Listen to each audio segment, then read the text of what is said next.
The ocean is a massive, unforgiving void where survival is a daily nightmare. And the deeper you go, the worse it gets. In this video, you'll endure the brutal life of 15 ocean animals, starting with the first one, the flying fish. You tear free from the egg somewhere in one of those three oceans. You push into the open water and spot hundreds of unhatched eggs drifting all around you. You need food, so you turn toward the nearest one, open your mouth, and bite straight through the soft membrane. Inside is a sibling that hasn't started moving yet. You suck out what's left and head for another. One by one, you eat your way through the cluster, swallowing all the yolk and flesh that fits in your mouth. Across from you, another hatchling is doing the same. He's faster and already clearing a space of his own. So you decide to do something. You turn toward him to take over, but he notices. He kicks up and bolts for the surface, so you chase after him. He breaks through the water first, gliding low across the air. His fins stretch wide like wings as he skips over the waves. You follow a second later, rising clean into the air. It's your first glide, and you hold it longer than you expected. Then a shadow erupts from the deep. A tuna jumps out of the water with its jaws wide open and swallows him in one clean motion before crashing back into the ocean. You cut the glide short and drop down into the water. You don't want to be next, so you dive deep until the light above you fades. You wait there for a while, but nothing moves. After a couple of minutes, when you decide to rise again, you spot that the eggs are gone. You're already burning through the food you ate earlier, and there's nothing here to replace it. So you turn and swim,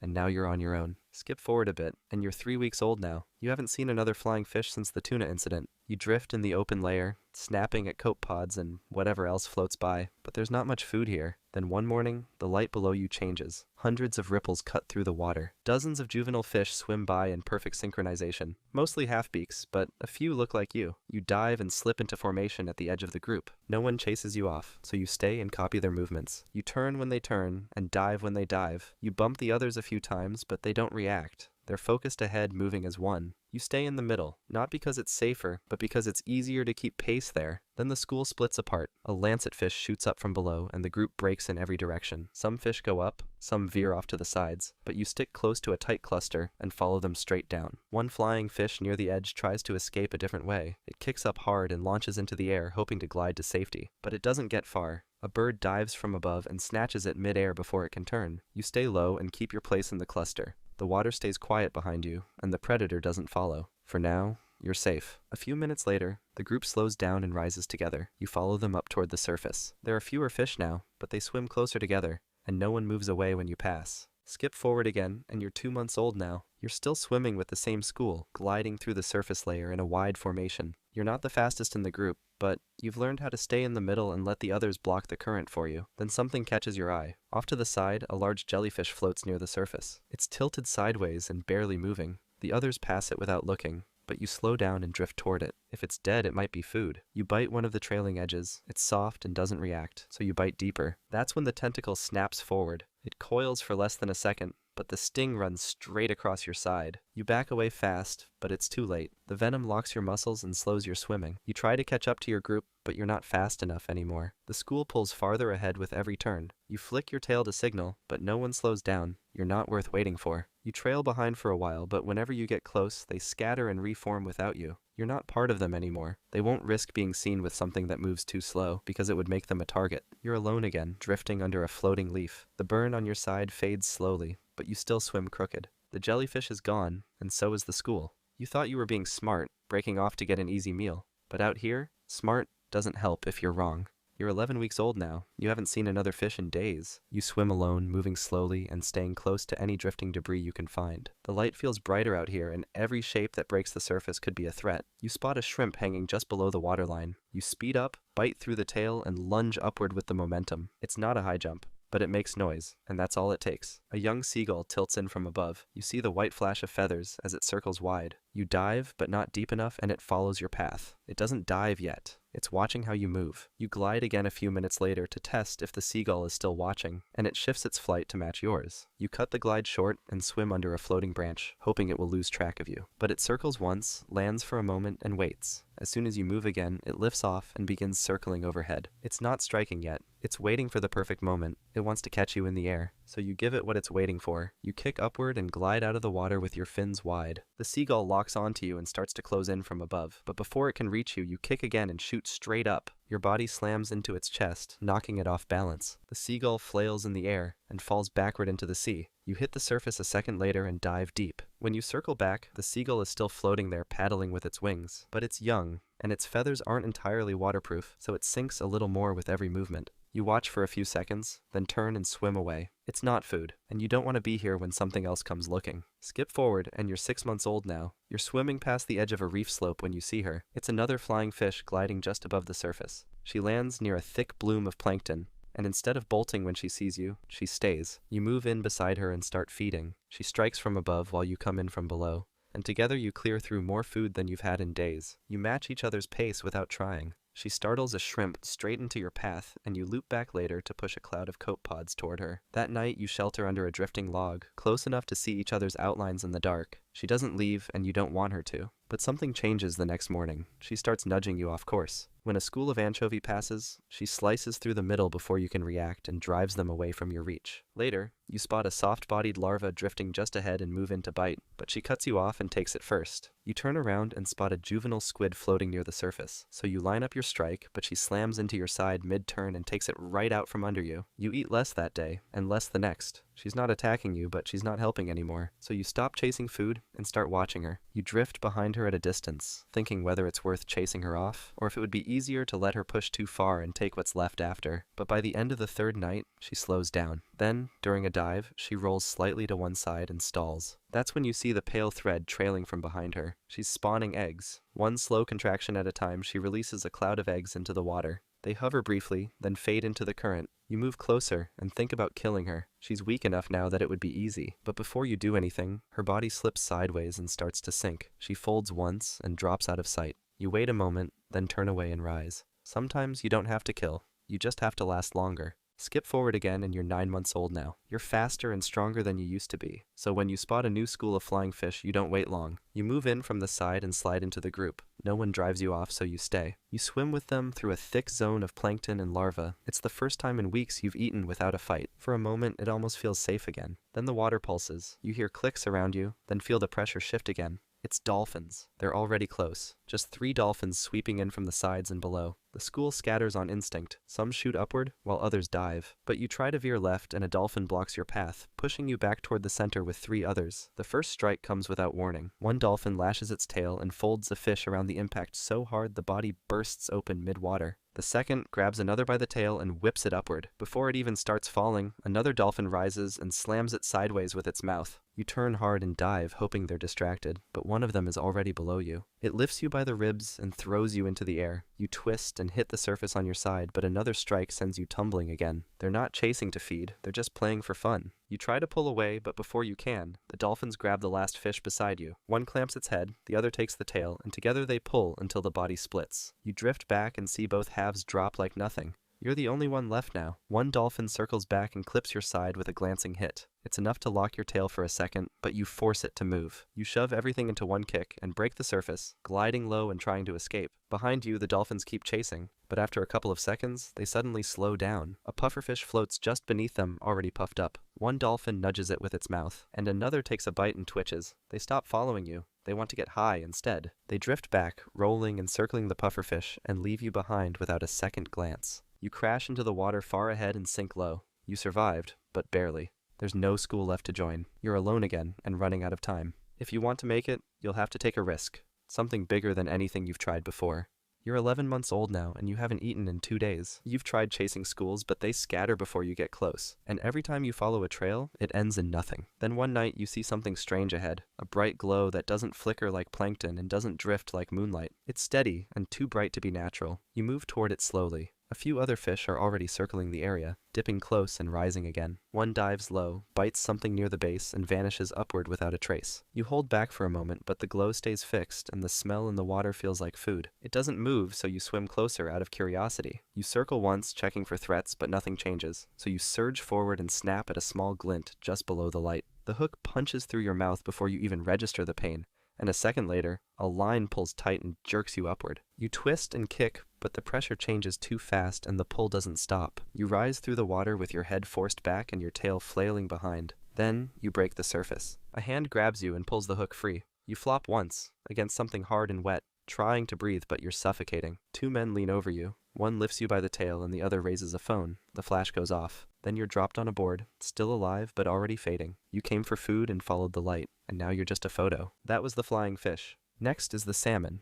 You are born in a stream only to be forced into the salt, doomed to a brutal, one-way death run, where you will literally rot alive. You hatch from an egg as a free germ, the first of 7 stages you will go through in order to become a fully grown sockeye salmon. Next to you, a small sculpin feeds on other eggs that your mother has laid. It bites into the small orange shells, and then sucks all of the liquid from inside. Your mother, who's been protecting thousands of those eggs, notices and surges forward. She rams into the sculpin with her head and drives it into the mud. The sculpin twists back, turns around, and smacks her with its tail across her face. The hit sends a shockwave through the water, and you're lifted off the riverbed.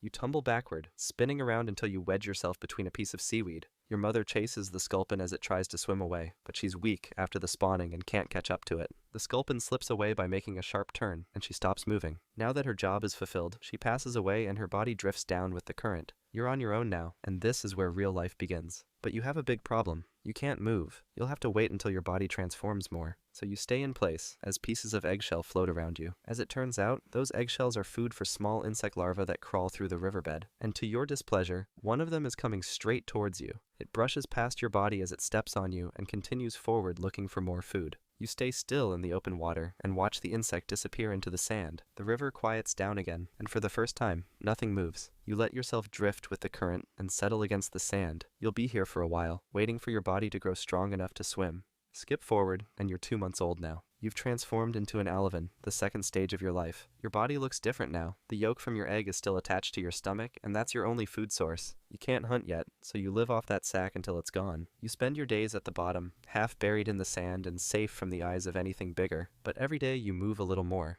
You twitch your tail, rise a few centimeters, then drop again. These short bursts are how you learn to swim. You push off the sand again, this time trying to stay balanced. You manage to hover for a moment before tilting sideways and sinking back down. You try again, and again. Each time you stay up a little longer, but your fins still can't hold you steady. Then, a shadow passes overhead. You freeze. A small fish glides past, nosing along the bottom. It's about your size, maybe a little bigger, perfect for practice. If you get this wrong, it will eat you, so you need to be careful. You push up from the sand, trying to rise without stirring anything, but you lose control and splash upward. The sand plume gives you away. The fish sees the movement and turns toward you. You press flat against the bottom as it closes in. Its mouth opens, and you think you're finished. But then instinct hits. You snap your tail, spraying a burst of sand into its eyes. The fish jolts back, twisting away into the dark. You bury yourself in the sand and don't move again. You stay hidden for days, waiting for your body to change once more. Skip forward yet again, and you're 4 months old now. You've become a fry. Your body has stretched to about 5 centimeters, and the yolk sac that once fed you is gone. You have to hunt for yourself now. The riverbed is full of tiny insect larvae and small crustaceans drifting with the current, and catching them will be your first real test. You hold position near the sand, scanning for movement.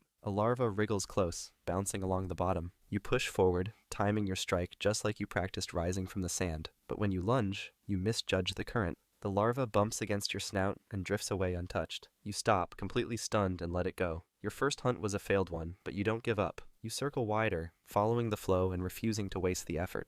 Then, another larva appears ahead. It's larger this time. You ease closer, keeping low. It twitches, sensing something near, and shoots upward. You chase. The current catches it, almost pulling it out of reach, but you angle your body and snap your mouth shut. This time it doesn't slip away. You swallow it whole.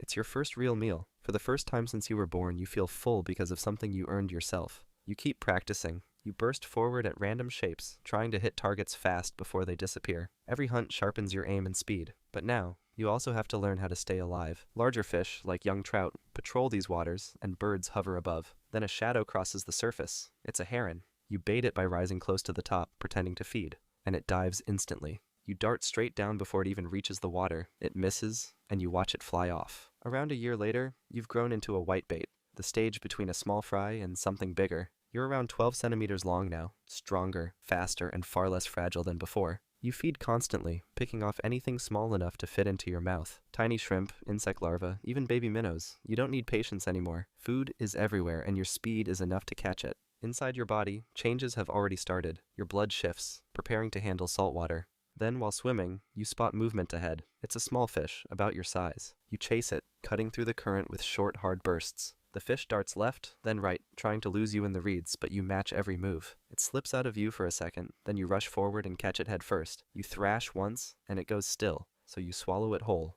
You've learned hunting alone is good, but hunting together is better. Soon after, you join 2 other young salmon about your size. You move as one group, sliding through the current in a loose triangle. When you find a school of smaller fish, you trap one between you. One of you lunges, the prey bolts sideways, and another takes its place. You keep bouncing it back and forth until one of you lands the bite. Then you reset and do it again. You feed faster this way. Each hunt sharpens your coordination, and each meal adds weight and strength. You don't know it yet, but this is the last stage before the river pushes you toward the sea. Skip forward again, and you're 2 years old now. You've become a smolt, the 5th stage of your life. You're around 15 centimeters long, and your body has changed completely. Your gills are now built for salt water. This is where the journey to the open ocean begins. But going alone would be suicide. The estuary is full of predators waiting for stragglers, so you need numbers. You search the shallows for familiar shapes and find the 2 salmon you've hunted with before. Together you swim downstream, following the current. For days you move along the bends of the river until you reach the mouth, where fresh water meets salt. The smell of the sea burns through your gills, but your body handles it. You keep going, scanning the horizon, and soon you see what you were looking for. A massive school of smolts stretching as far as the eye can see. Hundreds of millions of young salmon moving as one living wall. You slot into the flow and match their rhythm. Predators close in almost instantly. Seagulls dive from above, picking off smolts that break the surface. Larger fish strike from below. Then a gray shadow cuts through the middle of the group. It's a seal. It explodes upward, swallowing smolts in one sweep. Chaos breaks out. You dart sideways, dodging flashes of silver and bubbles as the school scatters. The seal turns again with its jaws open. You kick forward with everything you have, bursting ahead through the current. Behind you, your 2 companions vanish into the seal's mouth. You've made it through. The river is behind you, and the ocean ahead. What happens next will make everything so far look easy. Fast forward, and you're 4 years old now. You've spent the last 2 years in the ocean, with 1 more left before your return. You're an adult salmon now, the 6th stage of your life. You drift through the cold waters of the North Pacific Ocean, thousands of kilometers from the river you were born in. This is your rapid growth phase. In just 2 years, you've grown from 15 centimeters to nearly 60, and you now weigh around 3 kilograms. All you do is feed. Every day, you chase schools of krill and small fish, eating until your stomach bulges. Every bite adds fat and muscle, fuel you'll need for the brutal swim back home. But the ocean doesn't hand out food without risk. With new prey come new predators. They are bigger, faster, and smarter than anything in the river. Today, the killer whale mafia strikes again. A pod of them moves through the water like black and white shadows, closing in on your group. You swim tighter with the others, but that only makes it easier for them. The first strike comes from below, a sonic burst that stuns dozens of fish at once. Then the attack starts. You dart forward as an orca lunges through the school, swallowing 3 salmon in a single pass. The others scatter, but you can't find them. You're alone now. One of the orcas spots you and breaks off from the group. It rushes in, not to kill, but to play. It slaps you with its tail, sending you spinning through the water. You try to flee, but it circles back, knocking you again just to watch you struggle. Then suddenly it stops. The pod turns away, distracted by something else, a jellyfish drifting in the distance. They swim toward it, leaving you floating and disoriented.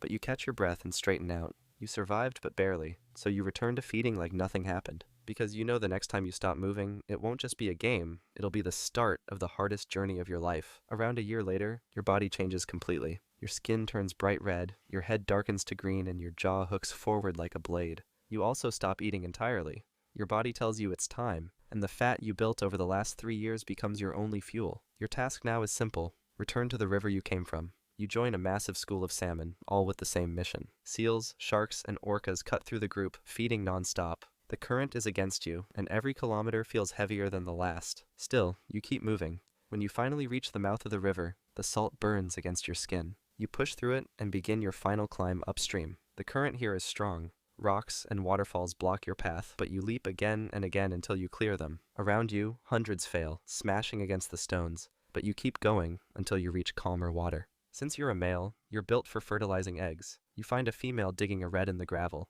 No other males are near, so you move in close. But before you can release your white liquid, another male appears. He slams into your side, and the fight begins. You lock jaws, twisting and thrashing, sending mud flying. He tries to push you away, but you're stronger. You drive forward, and your hooked jaw cuts deep into his side. He bleeds heavily and sinks to the bottom. 5 years of life, ended in seconds. You turn back to the female. She releases her eggs, and you cover them with your white liquid. The current drags silt across the nest, sealing them in. The cycle is complete. In a few days, you'll die, and so will she, just like every other salmon that made it home. That was the salmon. Next is the walrus. Your first danger is being dropped onto freezing. Shrinking ice where crushing weight and starving polar bears are a daily threat.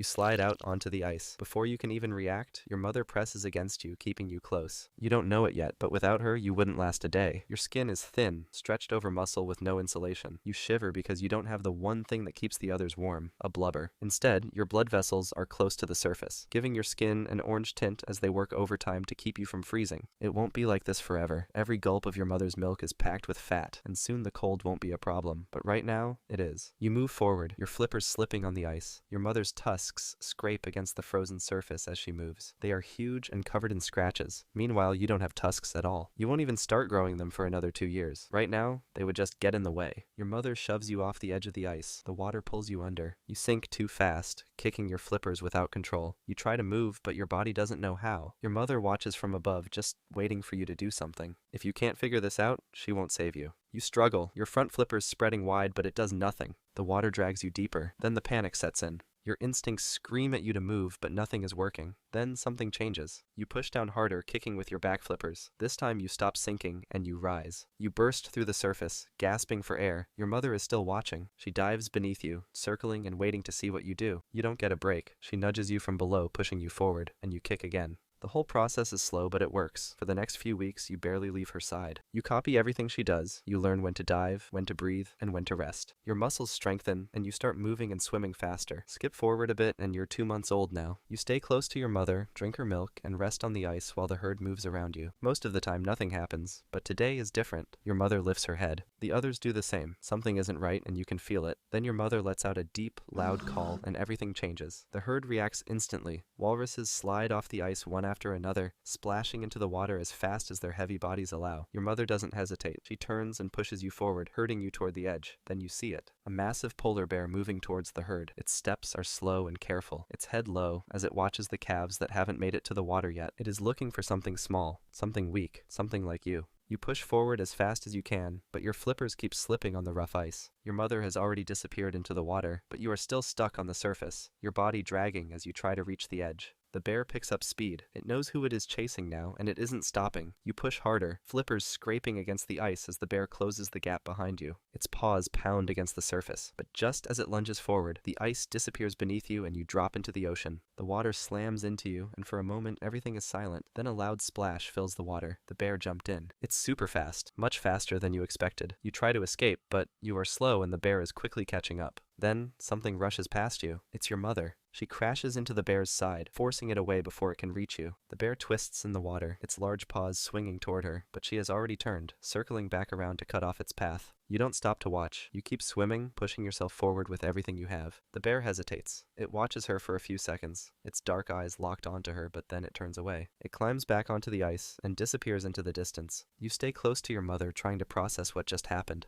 You realize that you need to be more careful, because next time you might not be so lucky. You are 3 years old, and things are starting to change. You are bigger now, and no longer need to stay at your mother's side all the time. The herd is always moving, and every walrus wants the best spot on the ice. The older bulls don't have to fight for space. Their size and long tusks do all the talking. But for the younger walruses, nothing is decided yet. You climb onto a floating piece of ice and settle in. It's a good spot, solid, thick, and just big enough to rest without being crushed by an adult. You close your eyes for a moment, letting the ice hold your weight. Then something nudges your side. You open your eyes and see another young walrus standing over you. He isn't much bigger than you, but the way he stands makes it clear. He wants the spot, and he isn't asking nicely. You don't move. He pushes harder, his body pressing into yours, trying to shove you off the ice. Your flippers spread wide, gripping the surface to stay in place. Then he swings his head forward, and his small, newly grown tusks scrape against your face. They don't do much damage, but that isn't the point. He's proving he's stronger. You swing back. Your tusks are just as small, but they are sharp enough to leave a mark. The moment they touch his skin, he shoves you again. Harder this time. You try to hold on, but your flippers slip. The ice disappears beneath you, and suddenly you are falling. You crash into the water, the cold shocking you for a second before your body adjusts. Above, the other walrus stands on the ice, staring down at you. You shake yourself off and swim to another part of the herd, pulling yourself up onto a different ice sheet. It isn't as good as the last one, but it will do. This time you lost, but you are still growing, and so are your tusks. Next time, things might be different.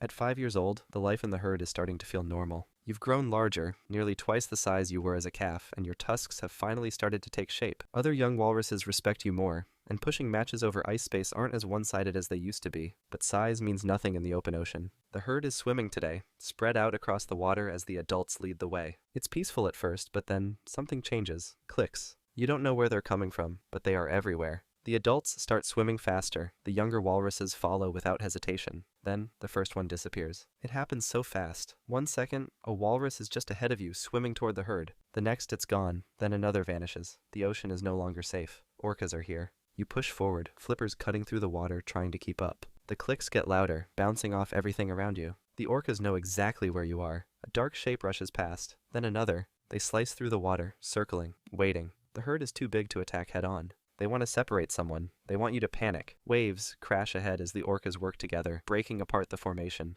You get caught in the current, dragged into open water, and you're alone. Moments later, a shadow looms beneath you. Then another. You kick hard, but it's too late. Then, something crashes into you from the side. It's another walrus, slamming its body into yours, pushing you toward the ice. You lunge forward, hauling yourself onto the ice just as the orca lunges too. Its jaws snap shut just behind you, missing by inches. Then it disappears, slipping back into the water as if it was never there. You stay on the ice, panting, heart pounding in your chest. Below, the orcas continue circling, waiting for another chance. Today they didn't get you, but next time you might not be so lucky. Skip forward a bit, and you're 8 years old, no longer small, no longer weak. You are still not as large as the adult males, but you are big enough to hold your own. Most predators don't even try anymore, but some still do. The herd is packed together on the ice, resting after a long swim. You are near the edge, lying among other young males, soaking in the sun. Everything is calm. Then, something moves. The adults react first, heads lift, bodies press closer together. You push yourself up, turning toward the movement. Then you see it. A polar bear is creeping forward. It isn't big enough to take on a full-grown walrus. It wants something smaller, something it can drag away.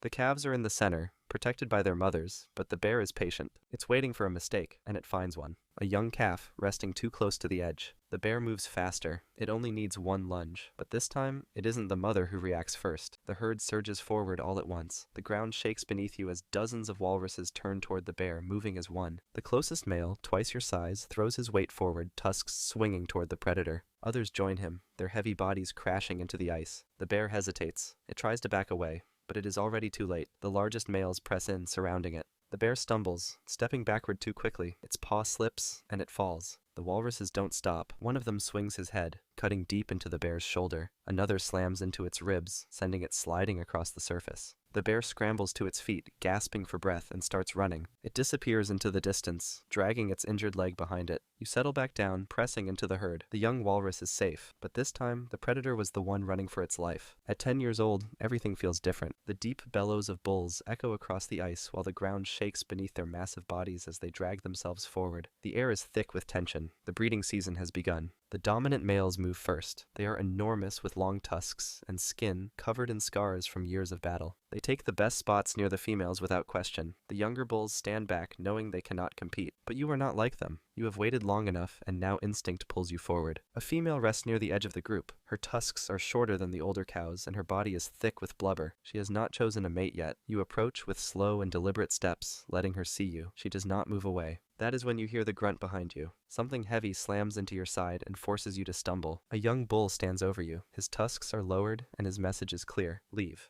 You do not. He lunges first, but you see it coming. His tusks scrape your side, but the wound is shallow. You twist and drive your own tusks forward. You strike his shoulder and he flinches. That is all you need. You shove him back with all your strength and his flippers scramble for grip. The ice disappears beneath him. He crashes into the water and resurfaces moments later. He does not try to climb back up. He knows it's over. You turn back to the female. She is still watching, and this time, she does not move away. You are 15 years old now. You rest on the ice, body heavy from years of survival. The herd is calm, packed together in the afternoon sun, but something shifts. Dark fins cut through the water. The herd reacts. Calves disappear into the water. The largest bulls follow, pushing toward thicker ice. You move too, but not fast enough. The orcas are not chasing the young, not hunting the weak. They have chosen you. The ice beneath you tilts, a sudden wave crashing over the surface. The frozen platform cracks, shifting under your weight, and then it vanishes. You plunge into the ocean. The cold shocks your body, but you already know, this is not a chase. This is a game. The orcas don't strike. Not yet. They circle, moving fast, forcing you to turn, to waste energy, to struggle. One rushes past, its sleek body slicing through the water so close you feel the current pull you sideways. Another moves below, disappearing just as quickly. They could kill you now, but where's the fun in that?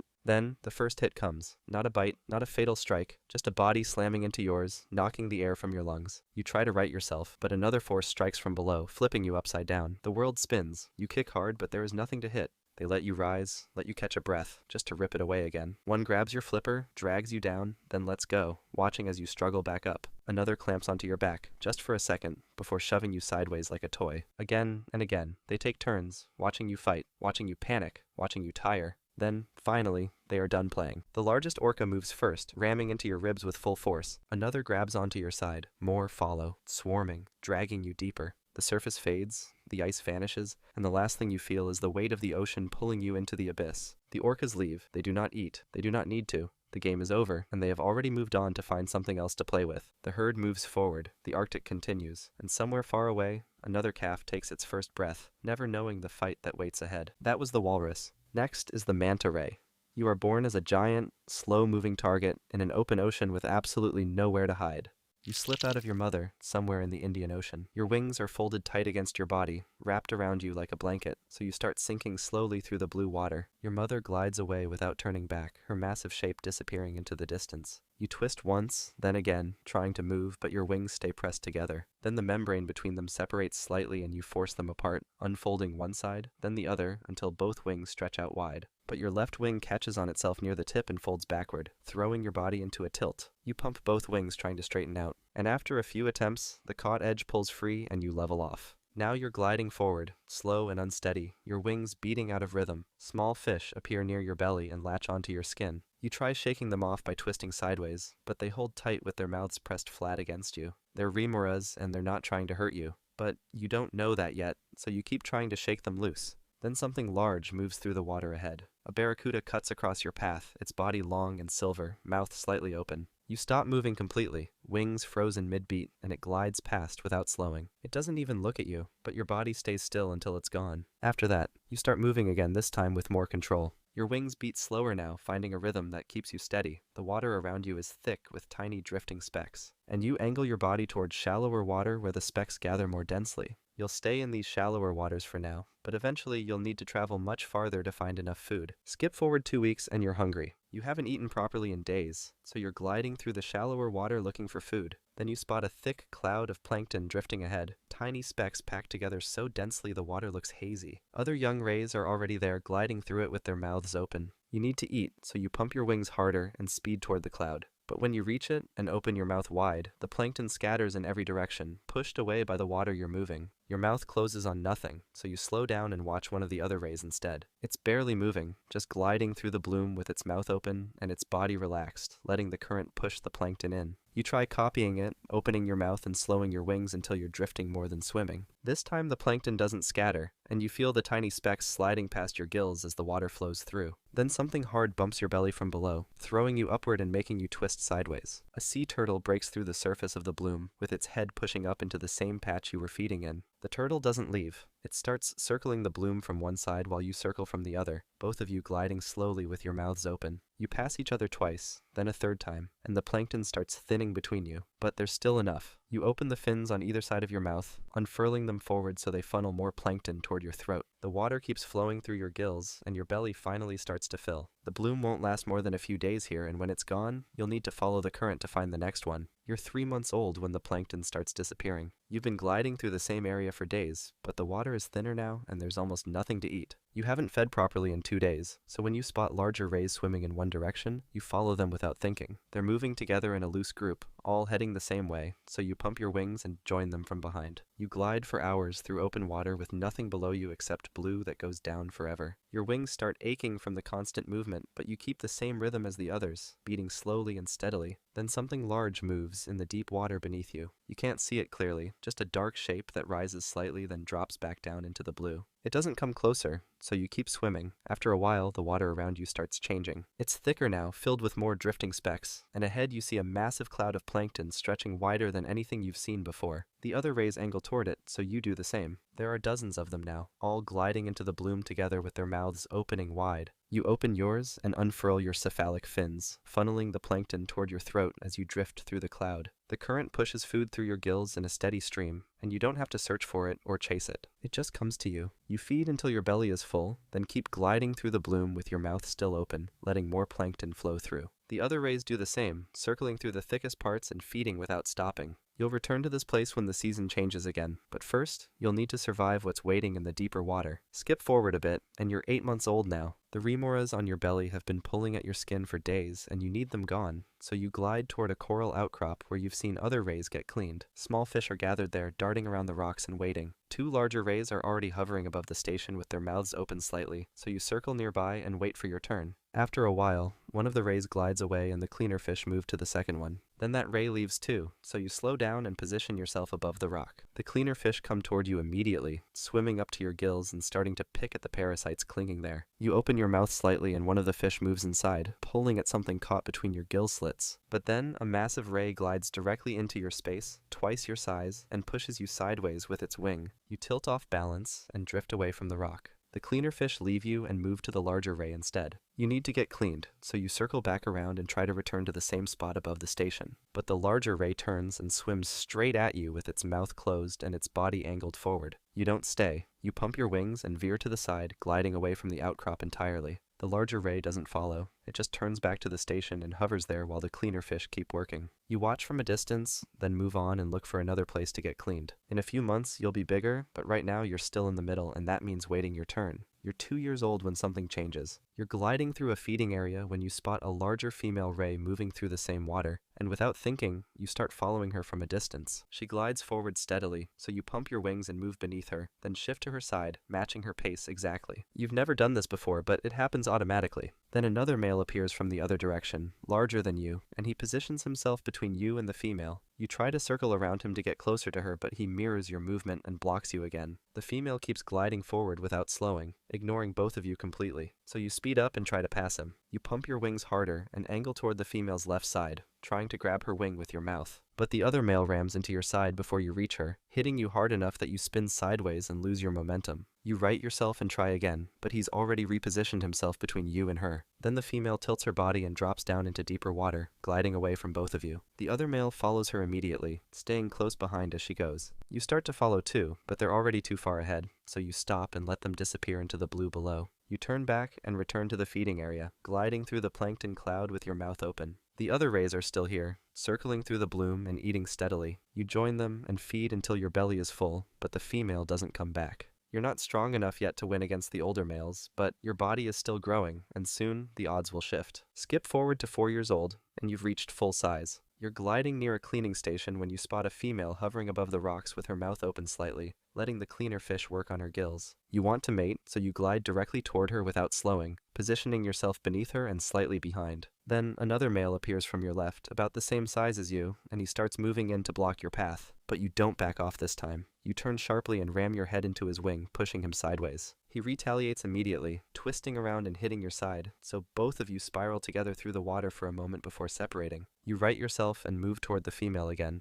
but he comes at you a second time, trying to push between you and her. So you ram him again, this time harder, and he spins off course. Then he stops and glides away in the opposite direction, leaving the area completely. The female is still there, hovering above the cleaning station. You approach her slowly, gliding beneath her and matching her movements. She doesn't swim away or speed up, so you move closer and bite gently onto the edge of her wing, holding it carefully with your mouth. She keeps gliding forward, so you swim beside her with your grip still firm, staying in tandem as you both move through the water. After a few moments, you release her wing and she pulls away slightly, continuing to glide on her own. You follow her for a short distance, then she turns and moves back toward the cleaning station. You don't follow anymore. You just glide back to the feeding area and rejoin the other rays moving through the plankton bloom. She'll give birth months from now, but you won't be there and you'll never see the pup that comes from this. You're 6 years old now, gliding through a thick plankton bloom with your mouth open. The plankton flows steadily through your gills, so you keep moving forward in the same direction, feeding without stopping. Then something thin wraps across your left wing. You don't notice it at first because it doesn't pull or hurt, so you keep gliding forward. But when you try to turn slightly to the right, the line pulls tight and your left wing folds inward, refusing to extend fully. You can't move it the way you normally do, so you twist your body hard trying to shake the line loose. But the movement makes it worse. The line wraps tighter around your wing and starts cutting into the edge of the membrane. You spin once trying to pull free, then again, and the line coils around your body as you turn. So you stop fighting and just glide slowly with your right wing doing most of the work. Your left wing stays partially folded, dragging whatever is attached behind you through the water. You keep moving like this for hours, unable to straighten out or swim normally. Then the line catches on something below. You feel it pull suddenly, stopping your forward movement and holding you in place. You try to glide forward, but the line keeps you from moving, so you twist your body to the side and pump your wings harder. The line stretches tight, then snaps. Your body lurches forward and the tension disappears. You glide away slowly, your left wing still bent at the wrong angle where the line cut into it. The wound stays open, a thin tear running along the edge of your wing, but you're free now. The wing won't move the same way it used to, and that will matter when you need to move fast. Skip forward a bit and you're 9 years old. You're gliding through open water looking for plankton, your damaged wing beating slightly off rhythm, but you've learned to adjust for it. You pump both wings steadily, moving forward through the blue water with nothing around you except scattered fish in the distance. Then something large rises from below. A tiger shark comes up from the deep, moving faster than you've ever moved, and it's already closing the distance between you. You need to escape, so you pump your wings as hard as you can, trying to speed up and pull away. But your left wing doesn't generate the same thrust as your right, making your body tilt unevenly as you try to accelerate. The shark stays behind you, gaining with each second. You try turning sharply to the left, hoping to change direction and lose it, but your damaged wing makes the turn too wide and too slow. The shark cuts the angle and gets closer. Then it hits your trailing wing from behind, its jaws clamping down on the membrane and ripping through it. You lose control immediately, your body spinning sideways as the torn wing fails to push against the water. You try to right yourself and keep swimming, but the shark is already coming around again. This time it approaches from the front, its body angled upward and its mouth opening wide. It closes the distance in seconds, then its jaws clamp down on your head and everything stops. That was the manta ray. Now meet the whale shark. You are dropped into the open blue as a 2-foot-long pup where almost everything around you sees you as a quick snack. You're an egg inside your mother, with around 300 siblings around you. A few days later, you hatch. You swim forward and push past the others, brushing against their bodies, some of which are still curled, some twitching, and some not moving at all. Ahead, the tunnel narrows. Your mom's muscles contract and the water surges forward, pulling you with it. You're squeezed through the birth canal and flushed out into the open ocean. Your body flips once, then straightens out. Your tail steadies you, fins balance you, and for the first time, you're outside. Your mother doesn't wait for you since you're already independent. She descends into the deep without a sound, and you never see her again. Then, something floats beside you. It doesn't blink or move. It's your dead sibling that didn't make it, because only around 10% of your kind survive the birth. You turn slightly and swim away from it, not because you're afraid, but because you know it's already over for them, and it's only just begun for you. You swim forward in search of food, letting the current pull you through patches of light. That's when you see something long and silver floating in front of you. It glints as it moves, so you decide to get a little closer, but then it turns around. It's not food. It's a marlin. As soon as it spots you, it starts swimming straight in your direction with its jaws slightly open and its eyes locked on you. You don't run or even move. You just watch it come, because there's nothing you could do anyway, but then it glides past your side and strikes the body behind you instead. The dead sibling that you just went past disappears in a splash of red. You move to the side and swim forward as fast as you can, which is not very fast as your top speed is only 3 miles per hour. You leave the scene behind and open your mouth for the first time, filtering the water that floods through your gills. You don't know what you're eating, but it's small, soft, and slow. And that's enough for now. So you keep moving and don't look back, because in a few days, the surface is going to bloom. And when it does, the ocean will get crowded.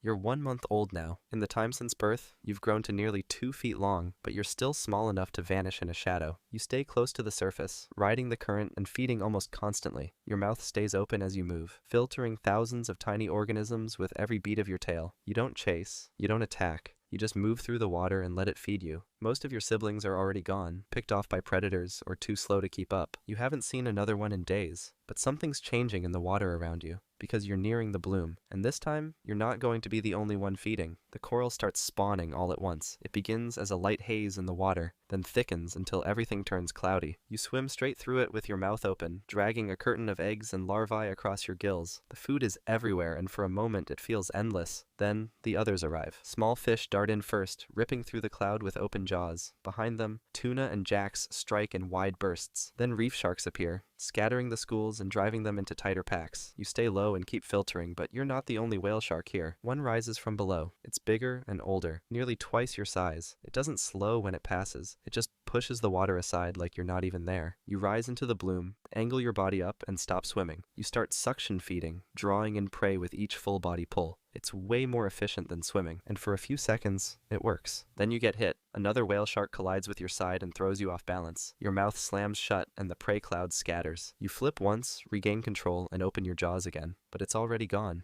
The bloom is thinning. What's left has been torn apart or eaten. You leave the reef half-fed, not because you were too slow, it's just because you were too small. And the next time the water fills like that, you'll have more than food to worry about. Skip forward, and you're 8 months old now. You've grown to nearly 2 meters long, and your body's strong enough to ride currents without drifting. You feed while moving, keeping your rhythm calm and barely changing direction. But tonight, something's off. There's a shape ahead, floating a few meters in front of you. It's not moving or drifting. It's just sitting there. It has no fins and no tail. You don't detect any scent, so you slow down and angle slightly toward it. You can sense electromagnetic fields, but this thing pulses with something wrong. It doesn't feel like an animal. It feels artificial. You move a little closer, drawn more by confusion than hunger. Then it flashes. A red burst from the side blinks once, lighting the water in front of your face. You jolt back and twist, diving down without thinking, but it's too late. The object surges forward and slams into your side, and a thin point drives into the flesh behind your gills. It's not a bite or a tear, just a single puncture. You flinch and spiral, but the thing doesn't follow. It drops away,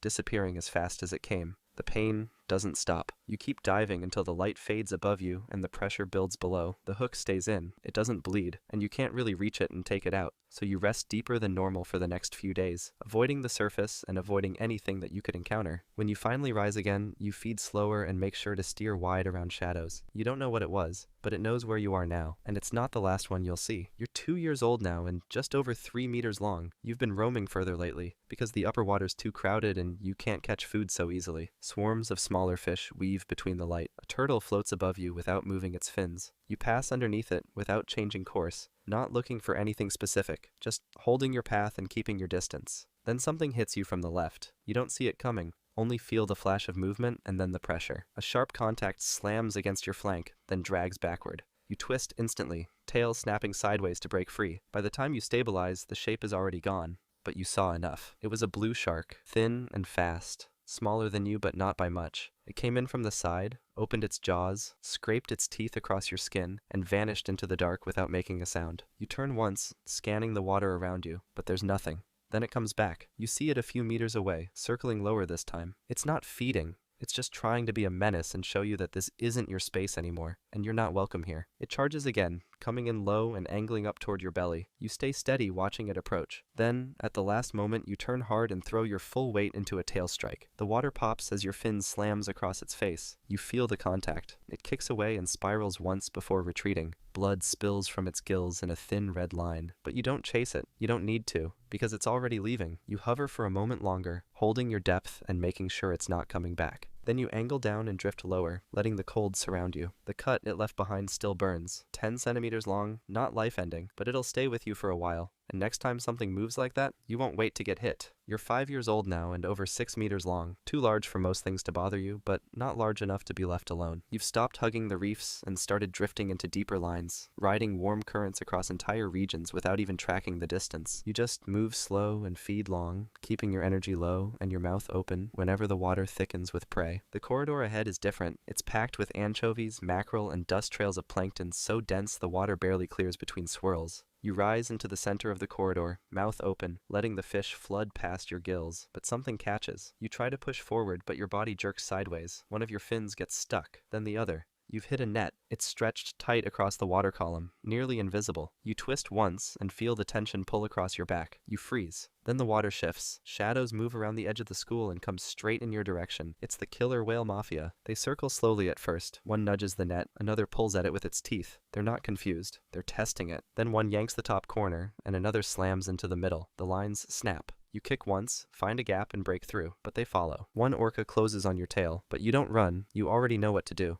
You pivot and throw your weight sideways. Your tail slams against its face. It flinches and falls back. The rest slow down. You drift lower and don't look back. They weren't there for the net. They were there for you. Skip forward a bit, and you're 30 years old now. You've stopped chasing dense blooms and started tracking something else entirely. The water carries a signal you've never followed before. It's weak and very faint, but consistent enough to pull you forward. It's not the smell of prey. It's something older, something meant for your kind. You follow it across open water until everything around you turns still. That's when you see her. She's ahead and slightly below, her body much larger than yours. She moves just enough to stay upright, as if the ocean is doing most of the work for her. You don't veer off or rise above. You just move in alongside, inching closer until your pectoral fins are nearly aligned. Once you're close enough, you raise your head slightly and place your mouth behind her fin. You bite once, then bring your body in tighter. You adjust your angle and push. You don't stop moving. Neither does she. The contact holds just long enough for it to finish. Then she breaks away. She tilts down and slips back into the current, and you don't follow. Inside her now are embryos she'll never care for. She'll vanish, and they'll be born alone. The same way you were. You stay near the surface for a few minutes longer, then drop down slowly until the light above starts to fade. You don't know what direction you're heading in, only that you need to move. And somewhere behind you, the water is starting to change again. This time,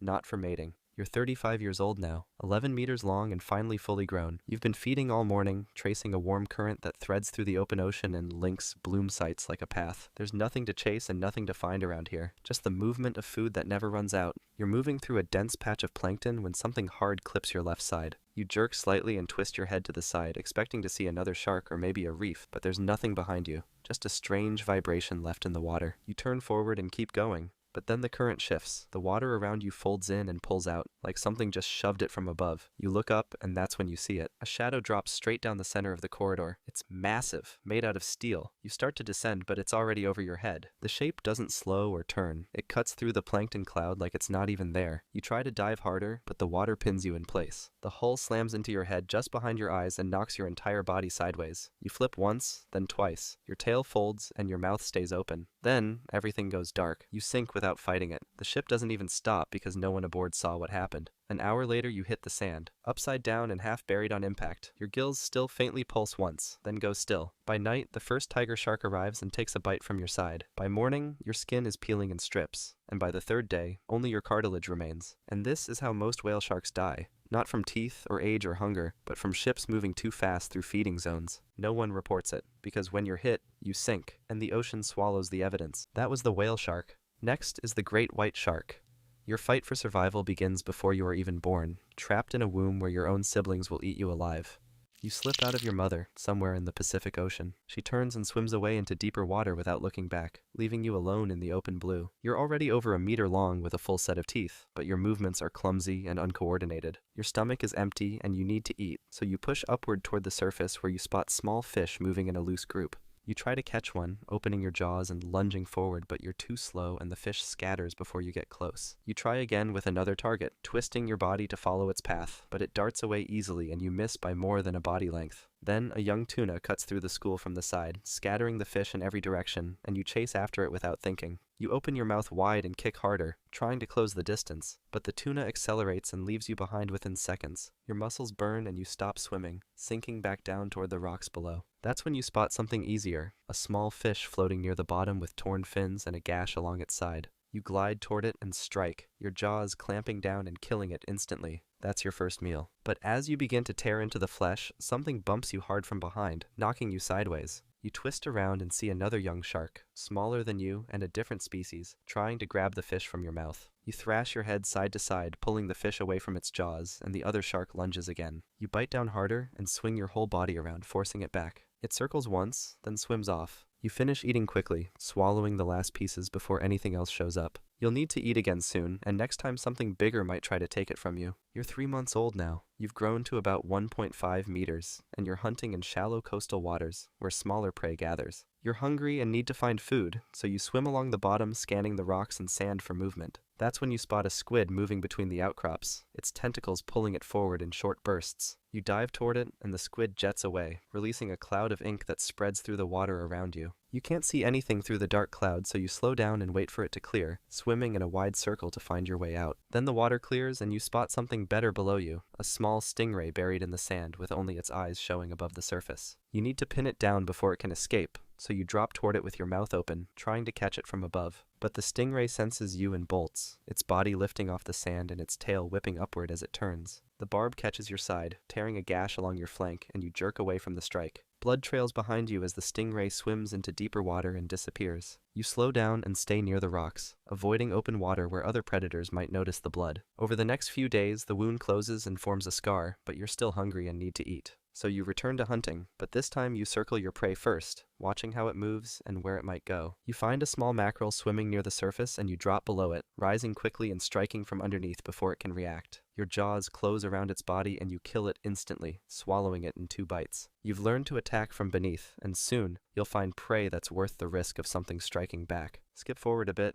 and you're 2 years old now. You're about 2.5 meters long, and you've been hunting along the same reef edge for weeks, feeding on fish that gather near the rocks. Today you spot a seal pup swimming near the surface above you, and you need to eat, so you drop lower and begin your approach from below. You rise slowly, keeping the seal's shadow directly above you, getting closer with each push of your tail. But just as you're about to strike, another great white charges from the side and rams into you, knocking you off course. The impact throws you sideways and the seal pup panics, swimming fast toward the shore and disappearing into the shallows. You circle back and the other shark does the same, both of you swimming in wide loops while watching each other. It's slightly larger than you at around 3 meters, and this reef is its territory, not yours. You don't leave right away, so you keep swimming parallel to it, showing you're not ready to back down. But the other shark rushes toward you with its mouth open, displaying rows of teeth, and you turn to meet it. Then it bites down on your tail, not hard enough to tear through, but hard enough to make you twist violently in the water. You snap back and catch its pectoral fin, your teeth scraping across the surface, and both of you break apart and circle again.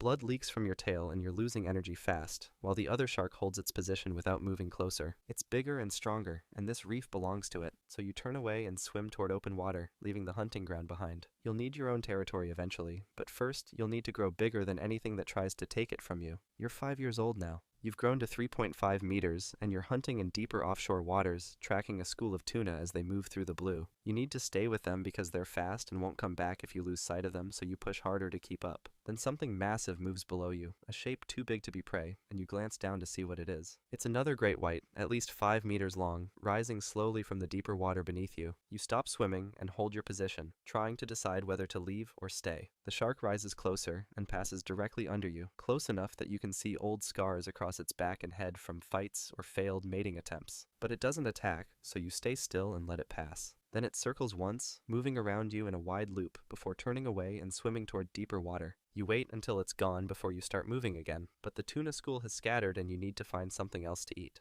So you swim lower, and that's when you spot a dead dolphin sinking slowly through the water, its body already torn open by something that killed it recently. You move toward it carefully, checking the area for other sharks that might already be feeding. Then you see a smaller shark on the far side of the carcass, a mako tearing chunks from the dolphin's belly. You swim closer and take a bite from the opposite side, ripping away a large piece of flesh. The mako snaps its jaws at you but doesn't leave its side of the carcass, so you both feed in silence, tearing away chunks as fast as you can. After a few minutes, you've eaten enough, so you leave and let the mako finish the rest. That adult was twice your size, and one day you might be that big. But growing means surviving everything that hunts these waters first. Skip forward and you're 8 years old now. You're 4 meters long and you're hunting near a rocky island where seals gather on the shore. You've been watching the colony for hours, waiting for one of them to enter the water, and finally an adult seal dives in and begins swimming away from the rocks. You need to catch it before it gets too far, so you drop deep and begin your approach from below. The water here is thick with particles and sand, making it harder to see, but that works in your favor because the seal can't see you either. You rise quickly with your jaws opening wide, aiming for the seal's body as it moves above you. But just before you reach it, the seal twists sharply to the side and you miss by inches, your momentum carrying you upward until you breach the surface completely. You crash back down and shake your head, trying to locate the seal again, but it's already swimming fast toward the rocks. So you chase after it, pushing as hard as you can, but the seal is faster in short bursts and more agile in the shallows. It reaches the rocks and pulls itself out of the water, climbing onto a flat surface where you can't follow. You circle the area for a while, hoping it will come back in, but it stays on the rocks with the rest of the colony. Hours pass and none of them enter the water, so you leave and swim along the coastline looking for easier prey. That's when you find a small leopard shark hunting in the shallows near the shore. You attack and kill it quickly, your jaws closing around its body and crushing it before it can escape. You eat most of it, tearing away chunks until only the head and tail remain, then you continue moving. The seals are getting harder to catch, but you're getting bigger. Soon your size will matter more than your speed. You're 12 years old now. You're 4.7 meters long and nearly fully grown, and you're hunting near a seal colony you've been watching for days. You've learned when they enter the water and where they swim, so today you position yourself deeper than usual, wading in the blue below where they can't see you. A seal enters the water and begins swimming across the surface, and you hold your position, letting it get further from shore before you make your move. Then you strike, pushing upward with your tail driving you faster and faster until you hit the seal perfectly from below. Your jaws clamp around its body, and the impact carries both of you upward, breaking through the surface completely before you crash back down. You thrash side to side, tearing through flesh and bone with your teeth, and the seal stops moving within seconds. You eat quickly, swallowing large chunks and ripping away more until most of the carcass is gone. Blood spreads through the water around you, and that's when you sense movement nearby. Another great white comes into view, a female slightly larger than you at 5 meters, and she circles the blood cloud before moving closer to investigate. You hold your position instead of backing away like you would have done years ago, and she moves toward the remains of the seal. She takes what's left of the carcass and eats it while you watch, but you don't fight her for it because there's plenty of food in these waters. Then she finishes and swims away without turning back, leaving you alone in the area. You stay near the colony because you know more seals will enter the water eventually, and when they do, you'll be ready. You've perfected the ambush, and now you just need to find a mate and claim these hunting grounds as your own. Skip forward a bit, and you're 15 years old now. You're 5 meters long and fully mature, and you've found a large female great white swimming slowly through your territory. She's 5.5 meters long, and you can tell she's ready to mate, so you move toward her and begin swimming alongside her, matching her speed. But then another male great white comes into view, slightly smaller than you at 4.5 meters, and he moves toward the female from the other side. You need to drive him away, so you circle back and ram him with your snout, pushing him sideways. He turns and bites at your side, his teeth grazing your skin and tearing a shallow cut, and you bite back, catching his dorsal fin and ripping it slightly. The female keeps swimming forward like nothing is happening, so you follow her while the other male charges again.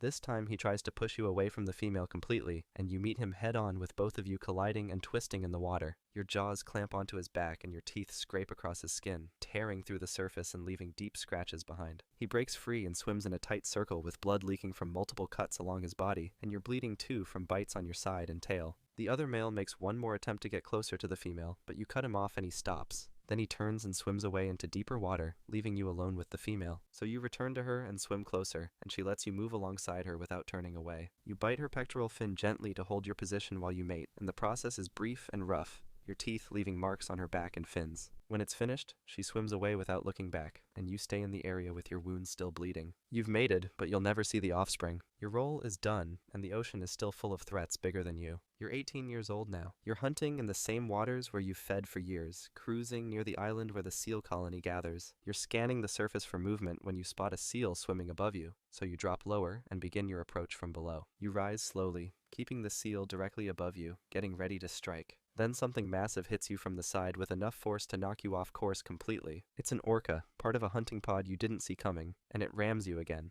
this time targeting your gills with its body slamming into yours repeatedly. You try to turn and bite, trying to fight back, but another orca strikes you from below, pushing you upward and forcing you onto your back. You can't move anymore. Tonic immobility sets in and your body goes still, sinking slowly while the orcas circle around you. You're completely paralyzed and can't swim or fight or escape, so you just sink. Then one of them bites into your belly, tearing away a chunk of flesh, and you still can't move. Another orca joins and rips into your liver, pulling it out piece by piece while you're still alive. Blood clouds the water as they feed on you, taking only the parts they want and leaving the rest. Your gills stop moving and water stops flowing through them, so oxygen stops reaching your brain. Then everything goes black and you're dead before your body reaches the bottom. Your carcass sinks and lands on the seafloor, where crabs and hagfish and smaller sharks begin tearing away what the orcas left behind. Over the next few weeks, they strip everything away until only bones remain, and then the current carries those away too. By the time it's over, there's nothing left that looks like you anymore. That was the great white shark. Next is the hammerhead shark. You are abandoned in a shallow nursery where every larger predator is just waiting for you to make a mistake.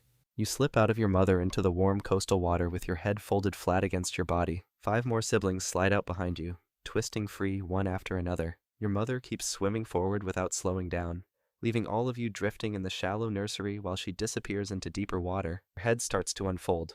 The soft cartilage spreads wide on both sides, slowly hardening into the hammer shape. It takes a few hours, but by the time the light starts fading, your head is fully formed and rigid. You swim close to the sandy bottom, moving toward a thick patch of mangrove roots that twist down into the water. Then something large moves above you. A shark, much bigger than you, circles the edge of the nursery with its body angling downward. One of your siblings drifts away from the roots into open water. The shark turns sharply and accelerates, closing the distance in seconds before clamping down and dragging your sibling deeper into the murky water. You push yourself between the tangled roots, wedging your body into the thickest part where the branches cross. The other survivors scatter into the maze, each one finding their own gap to hide in. The larger shark circles once more, but it doesn't follow you into the roots. After a while, it swims away. That night, you move back out onto the open sand, but you stay close to the roots. The mangroves kept you alive today, but you're growing fast, and soon you'll be too big to hide here anymore.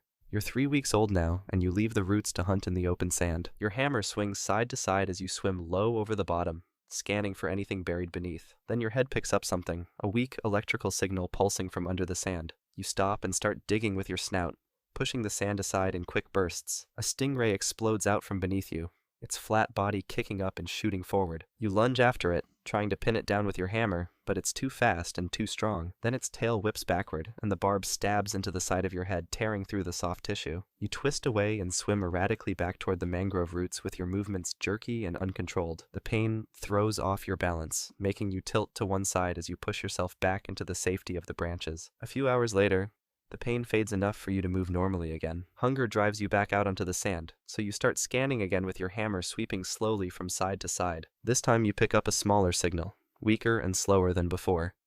You dig carefully and uncover a flounder half buried in the bottom. It tries to swim away, but you slam your hammer down on top of it, pinning its body against the sand. Then you bite down hard and tear into its flesh. That's your first real meal. You've caught something that tried to hide, but not everything stays buried when you dig, and some of them fight back harder than you can handle. Skip forward a bit, and you're 5 months old now. You've grown too large for the mangrove nursery, so you swim out into deeper water where the bottom drops away beneath you. Then you see movement ahead, a group of young hammerheads your size swimming together in a tight formation. You push forward and slide into the group, matching their speed and direction. They don't try to push you out, so you stay with them. The school moves as one mass, turning together when the current shifts. Then a barracuda drops down from above with its body cutting through the water fast. The school turns sharply to the left and you turn with them, staying close to the others. But you're swimming near the outer edge, exposed on the side where the barracuda is coming from. You push inward, ramming your body against the others to get closer to the center. They push back, but you keep pressing until you force your way deeper into the formation. The barracuda closes in and strikes at a shark on the opposite edge, clamping down on its tail. The wounded shark jerks sideways, blood trailing behind it as it falls away from the group. The school scatters for a moment, then reforms and keeps swimming. The injured shark tries to follow, but can't keep up, so it drops back and disappears into the darker water below. You stay near the center now, wedged between the others. The school keeps you alive by moving together, but if you fall behind or swim on the edge, you're the one who gets caught. You're 1 year old now, and the school starts moving along the coast with hundreds of other hammerheads joining from different directions. The formation stretches wide across the water, moving together in waves that rise and fall as the group swims forward. You stay in the middle of the mass, surrounded on all sides by bodies your size. Then the water temperature drops.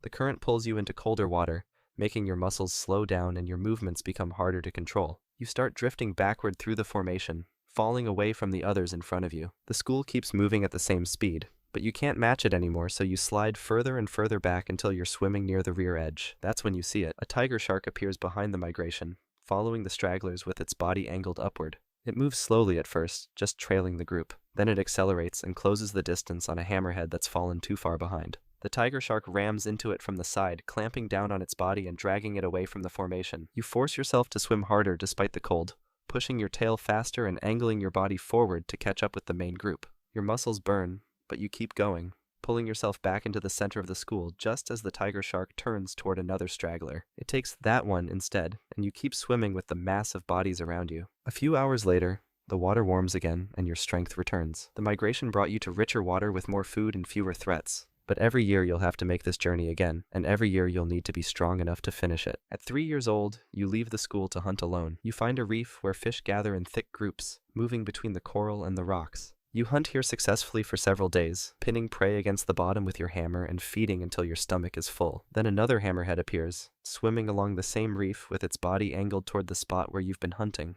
It's your size, maybe slightly smaller, but it doesn't turn away when it sees you. Both of you circle each other slowly, swimming in wide loops without breaking eye contact. You arch your back and drop your pectoral fins low, making your body look wider and more threatening. The other shark does the same, holding its position near the coral. Then you charge forward and ram it with your hammer, hitting it head on. The other shark twists and slams back into you, driving its hammer into your side. You bite at its gills, snapping your jaws toward the soft tissue, but it turns too quickly and you miss. Then it bites you on the flank, tearing through skin and leaving a wound that starts bleeding immediately. You ram it again, harder this time, driving it backward into the coral. It tries to push back, but you don't stop. You hit it once more, and this time it turns and swims away, disappearing over the edge of the reef. You stay near the coral with blood leaking from your side. The wound stings, but the reef is yours now. You've claimed your first hunting ground, but other hammerheads pass through these waters constantly, and you'll have to fight again. You're 7 years old now, swimming toward warmer water where hundreds of hammerheads gather to mate. You arrive at the gathering site and see females moving through the mass, each one larger than the males around them. You follow one as she swims through the group,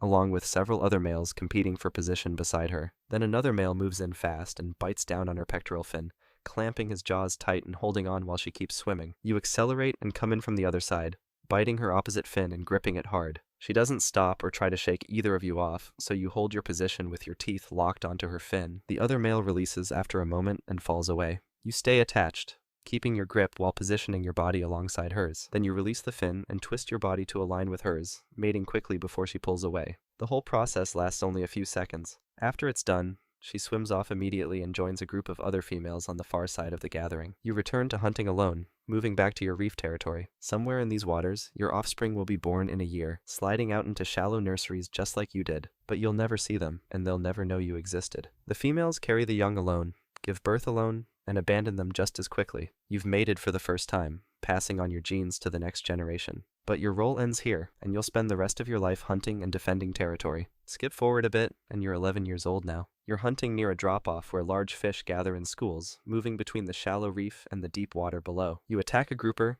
and kill it quickly, pinning it against the rocks with your hammer before tearing into its body. Then you start feeding, ripping chunks of flesh and swallowing them whole. That's when you see movement rising from the deep. A great white shark comes up from below, twice your size, with its body cutting through the water in a straight line toward you. You release the grouper immediately and back away slowly, keeping your eyes on the great white as it closes the distance. It reaches the carcass and takes the entire fish in one bite, crushing it between its jaws before swallowing. Then it turns toward you. You angle your body sideways, showing your full size with your hammer spread wide and your body extended. The great white keeps swimming forward, but you keep backing away toward the shallow water behind you. You move slowly, keeping your posture wide, so it can see how large you are. The great white stops. It watches you for a moment, then turns and swims back down toward the drop-off, disappearing into the darker water below. You retreat into the shallows where the water is too thin for great whites to hunt comfortably, staying there until the threat is gone. You're big enough now that most predators won't risk attacking you. A full-grown hammerhead your size isn't easy prey, and the fight would cost more energy than it's worth. But age will slow you down eventually, and when it does, you won't be able to escape anymore. You're 14 years old now, hunting near a deep trench where the ocean floor drops away into darkness. Your hammer scans the water, picking up signals from prey moving along the edge of the shelf. You've been here before, and the hunting is always good. Then something massive rises from the trench below. An orca.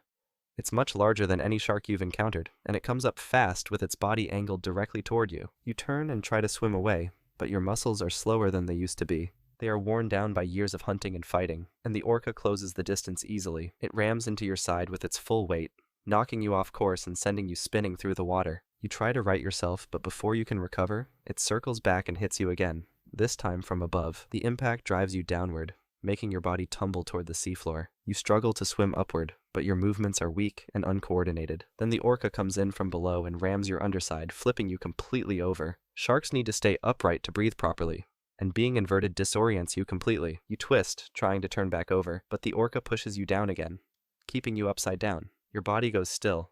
The blood stops flowing to your brain correctly, and your muscles stop responding. The orca holds you in place for a moment longer, then releases. Your body sinks slowly toward the bottom, tumbling through the dark water with your hammer tilted at an odd angle. By the time you reach the seafloor, you're already gone. That was the hammerhead shark. Next is the orca. You are born into a ruthless social hierarchy where failing to learn the pod's exact hunting dialect means you will be left behind to starve. You slide out of your mother into cold water somewhere in the North Pacific. She pushes you upward with her rostrum, driving you toward the surface. You don't know how to swim yet, so your tail flaps weakly while your body rolls sideways. She pushes harder, keeping you moving until light breaks above. Your blowhole opens above the waterline for the first time, but you don't exhale first. Water floods in and burns through your airways, choking you. You sink back down, your body going still. Your mother swims beneath and lifts you again, this time faster. She breaks the surface with you on top of her back. You cough once, then twice, forcing the water out. Then you inhale, and air fills your lungs. 2 other adults appear on either side, flanking you and your mother as you swim. They're your aunts, and they're blocking you from drifting too far from the group. You try to push forward on your own, but your tail barely moves water. One aunt nudges you back toward your mother's side. Then something passes below in the murky water. Your mother dives suddenly, leaving you at the surface. You hear a dull thud, Then she rises again with blood clouding around her mouth. A gray shape retreats into the deep. It was a shark, and she rammed it hard enough to send it running. You press against her side, exhausted from just staying afloat. You're 6 months old now. Your tail works properly, pushing you through the water with enough strength to keep pace with the adults as they patrol deeper areas. The pod moves toward a thick school of salmon swimming near the rocky coast. The adults spread out in a wide circle, trapping the fish between them. You watch your mother dive beneath the school and drive upward, pushing salmon toward the others waiting above. An aunt snaps one out of the water, kills it with a shake, then brings it to you. It's already dead, so you tear into the soft belly and swallow chunks whole. Then you spot another salmon at the edge of the group and chase it on your own. It darts left suddenly, but you turn too slowly and it escapes into darker water. Later, the pod swims toward a sheet of ice floating on the surface. A seal rests on top with its head down. The adults begin swimming in tight circles around the ice, making waves that rocket side to side. You don't understand what they're doing until 3 of them line up and swim straight at the ice together. The wave they create crashes over the seal and washes it into the water. Your mother kills it in seconds, biting down on its neck before it can swim away. Skip forward a bit, and you're 2 years old now. During a hunt, you chase a salmon further from the pod than usual, following it into shallow water near a rocky shore. The fish escapes into a kelp forest, so you slow down and scan the bottom for anything else worth eating. That's when you spot a stingray buried in the sand with only its eyes showing above the surface. It's smaller than you, so you swim straight at it trying to grab it quickly. But the ray explodes upward from the sand with its barbed tail whipping toward your face. You jerk your head back just in time, so the barb cuts through the water where you were a second ago. You circle around and try again, this time coming at it from the front where the tail can't reach you. You bite down on its wing, but the flesh is tougher than salmon and it tears free before you can get a grip. The ray drops back to the sand and tries to bury itself again. Then you remember watching the adults flip sharks onto their backs to stun them before killing them. So you dive beneath the ray and ram upward with your rostrum, sending it tumbling through the water. While it's spinning and trying to right itself, you bite again, this time clamping down hard enough to crush through the cartilage. It stops moving after a few seconds. You drag it to the surface and tear into the flesh. It's chewy and tastes nothing like salmon, but it's yours. A few minutes later, your mother appears with 2 aunts. They circle you once, looking at the half-eaten ray, then continue swimming without stopping. They saw what you did, but solo kills are just survival.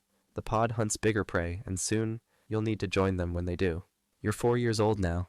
The pod tracks a gray whale calf and its mother moving through open water during their migration north. The adults spread out wide, so you follow their movements and position yourself near the calf's tail like your aunt showed you earlier. The gray whale turns her body between the pod and her calf, then swings her massive tail through the water to keep everyone back. 3 adults dive beneath her and bite into her flippers and belly, tearing through blubber and making blood cloud the water around her body. Then the calf tries to dive. You're supposed to ram it or bite its tail to stop it from escaping, but you pause for just a second, trying to decide which move to use. That's all the time it needs. It drops past you into deeper water before you can react. Your mother breaks away from the mother whale and chases the calf down herself, driving it back up toward the pod with her teeth scraping its tail. She pushes it into the group, where the others surround it and bite until it stops fighting back. The hunt works, but it took twice as long because the calf escaped the first time. When the killing is done, the adults eat first. You wait at the edge of the group, watching them tear into the calf's belly and strip blubber from its sides. After a while, they move away and let you feed. There's less meat left than usual, mostly scraps near the bones. You learned how to position yourself during this hunt. Next time something tries to dive past you, you'll ram it without thinking. You're 7 years old now. You're hunting alone along a reef shelf, scanning the water for fish while the rest of the pod spreads across different areas miles away. Then a large, great white shark appears from below, rising toward the same school of fish you've been tracking. It's almost as long as you, so it doesn't turn away like smaller sharks do when they see an orca. The shark holds its position in the water, watching you. Neither of you moves toward the fish. Great whites usually leave when orcas show up, but this one stays where it is, blocking your path to the school. So you swim directly at it, building speed with each push of your tail. The shark turns sideways, trying to prepare for a counterattack, but you don't slow down or change direction. At the last moment, you dive beneath it and ram upward into its belly with your rostrum, flipping it completely over in the water. The shark goes stiff immediately, its body locking up as it enters tonic immobility. It can't move or fight back when it's upside down, so it just sinks slowly with its mouth hanging open. You follow it down and bite into its soft underbelly, tearing through flesh until you reach the liver. You rip it free and swallow it whole. The liver is the richest part of any shark, packed with oils that fill your stomach faster than regular meat. The shark's body continues drifting down into the dark water below the reef. You surface and breathe, still hungry but satisfied with the kill. You've just taken down one of the ocean's top predators using only technique, not size or help from the pod. You're 12 years old now. Your pod crosses paths with another group traveling through the same waters. Among them is a young female from a different family line. So you break away from your pod and chase down a seal in full view of both groups, breaching high out of the water after you kill it, and slapping your tail hard against the surface. The female watches from a distance, then crosses into your pod's space briefly and swims alongside you before turning back to her own family. You mate quickly in open water. Orcas don't stay together after mating, so when it's done, she returns to her family and you return to yours. Back with your pod, the matriarch starts positioning you at the front during hunts more often.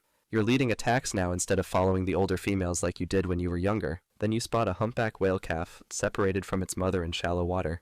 You call to the pod with a series of clicks, so the others swim toward you and wait for direction. You dive beneath the calf and drive it toward the surface where two ants are waiting. They block its path, while you circle around and push it back down, timing each rush to keep it from escaping into deeper water. The pod works together to hold the calf underwater until it stops fighting. Then you eat first while the others wait. That's a position the eldest females usually take, but they're letting you have it now. Male orcas never rule the family, so you'll follow her authority for the rest of your life. You're 20 years old now. You're hunting salmon near the coast with the pod, where the fish gather in thick schools during their spawning run. Then a fishing boat cuts through the water above you with nets dragging behind it, pulling in salmon faster than the pod can catch them. You follow the boat, trying to grab fish before the nets scoop them up. You manage to snatch one, but the net closes around 3 others right in front of you. So you push closer to the edge of the net, trying to steal another fish, but your pectoral fin snags in the mesh, so the tightening net cuts into your skin and drags you sideways through the water. You thrash hard, trying to pull free, but the boat's momentum keeps dragging you forward and the mesh digs deeper into your fin. You can't surface properly to breathe with the net holding you at an angle. Your mother and an aunt swim up beside you and ram into the net together, biting at the mesh until it tears. The impact loosens the tangle enough for you to rip your fin free, leaving long cuts down the entire length from base to tip. Blood trails behind you as you surface and gasp for air. The boat doesn't slow down or change direction. It just keeps moving forward with its nets still pulling in fish like nothing happened. You're 28 years old now. Your mother swims slower than she used to, taking longer to surface for air between dives. The pod is smaller than it was years ago. 2 members died from disease, and another vanished after a boat hit it during a storm. You're hunting in waters you've visited for years, but the salmon taste different now. Chemical waste from factories along the coast has been poisoning the fish for months, and you've been eating them without knowing. Your body moves slower through the water than it did before. You surface to breathe more often, and long dives leave you struggling to keep up with the others. A few days later, you wake up and the pod is farther ahead than usual. You push your tail harder, trying to catch up, but the distance between you and them keeps growing. They don't slow down or circle back. Then, you're alone in open water. You call out with a series of clicks, but nothing answers. Orcas stay with their families for life, but when a member can't keep pace anymore, the pod can't wait. You try to dive for fish, but your lungs don't hold enough air and you surface gasping after just a few seconds. You try again, but your body sinks without you controlling it.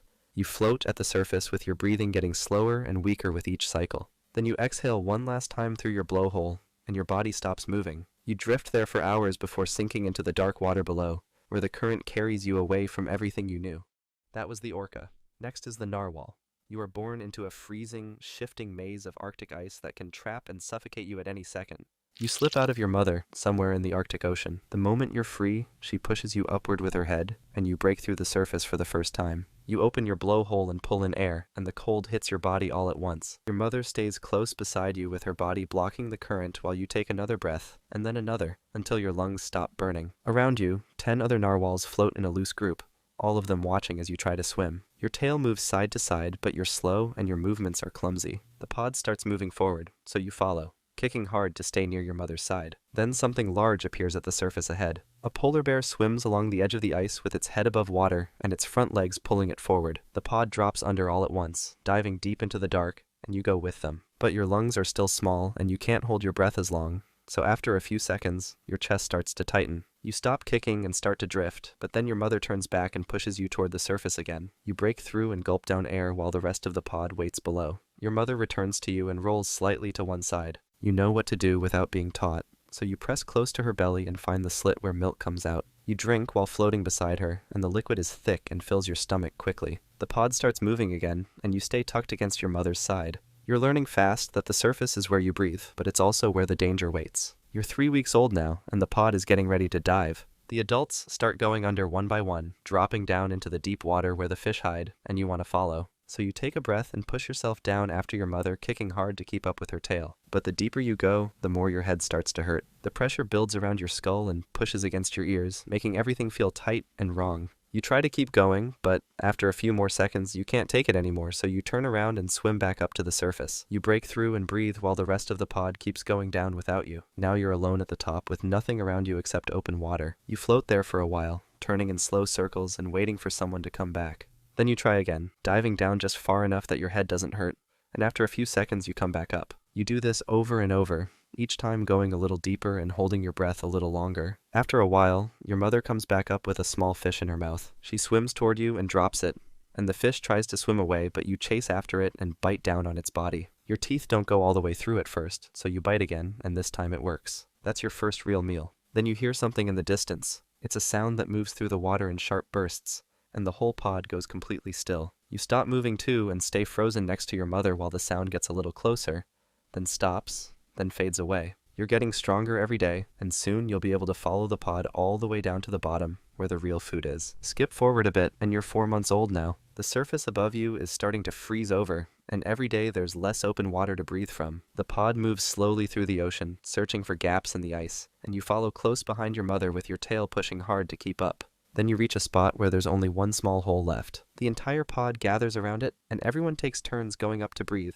You wait your turn, watching the adults push their heads through the opening one at a time, but then a large male swims in front of you and blocks your way. He goes up and takes his breath, and by the time he's done, another adult has already moved into position. You need air badly, so you try to push forward, but there are too many bodies in the way. Your lungs start to burn and your vision begins to blur, so you swim in circles under the ice, trying to find the hole again. But everything looks the same and you can't tell where the opening is anymore. Then your mother appears beside you and pushes through the group, making space for you to follow. You shoot upward and break through the surface, pulling in as much air as you can before someone else takes your spot. After a while, the pod moves on and you follow them under a long sheet of ice. Some of the adults swim upside down and scrape their backs against the frozen surface above, and you copy them, rubbing your own back on the ice as you glide underneath it. You're 1 year old now, and the pod is diving deeper than you've ever gone before. You take a breath at the surface and follow them down, kicking your tail as fast as you can to stay close. The water around you gets darker with every second, and after a few minutes, you can't see anything at all anymore. But you can still hear the clicks coming from the adults ahead, so you make your own clicking sounds and listen to the echoes that bounce back,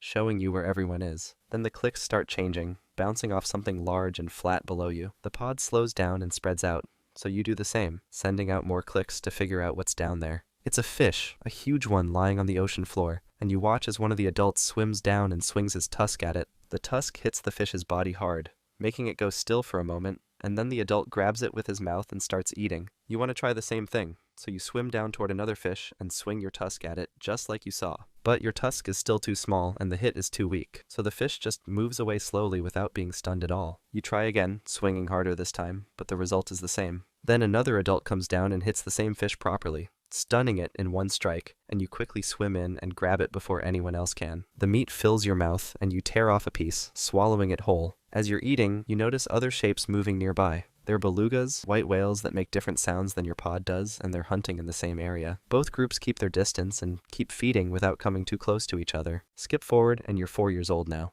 Your tusk has grown to over 3 feet long, and you're swimming alongside 2 other young males who have tusks about the same size as yours. You watch as they move closer to each other and touch their tusks together, rubbing them gently and making soft clicking sounds while they do it. You want to join in, so you swim toward the one of them and angle your tusk until it meets his. The 2 of you slide your tusks back and forth against each other, and it feels strange but not painful. Then he pushes a little harder, so you push back, and suddenly both of you are pressing with all your strength. Then you hear a cracking sound. You pull away quickly and run your flipper along your tusk, and when you do, you can feel a small split running down one side. Your tusk is filled with nerves that run all the way through it, so even a small crack like this sends pain through your entire head. You back away from the other male and swim off to the side of the group. After a while, you look around at the older males in the pod, and you notice that almost all of them have broken or cracked tusks, but they're all still hunting and eating without any problems. The crack will heal over time, but it's a reminder that your tusk is both your best tool and your biggest weakness. You're 9 years old now, and your tusk has reached 7 feet long, with a spiral pattern running down its length and scars marking where old cracks have healed. You're swimming with a group of males when you spot a pod of females passing nearby with several calves following close behind them. The males around you notice too,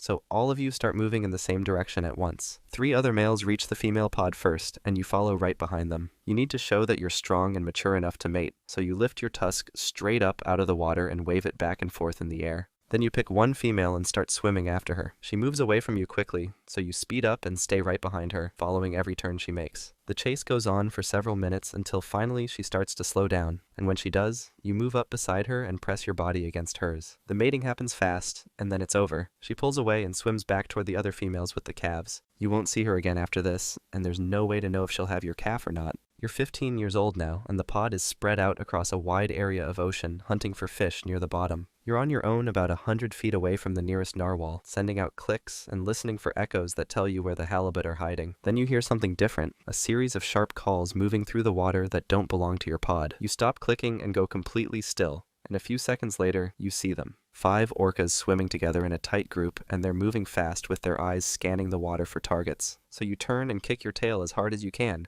but one of them breaks away from the group and comes straight toward you. You change direction and head toward the pack ice in the distance, racing toward the frozen area where the orcas are too big to fit through the narrow gaps. The orca gets closer and you can see its mouth opening, so you kick harder and twist to the side just as it lunges. Its teeth catch your tail fluke and tear through the flesh, ripping a large chunk away and sending blood into the water.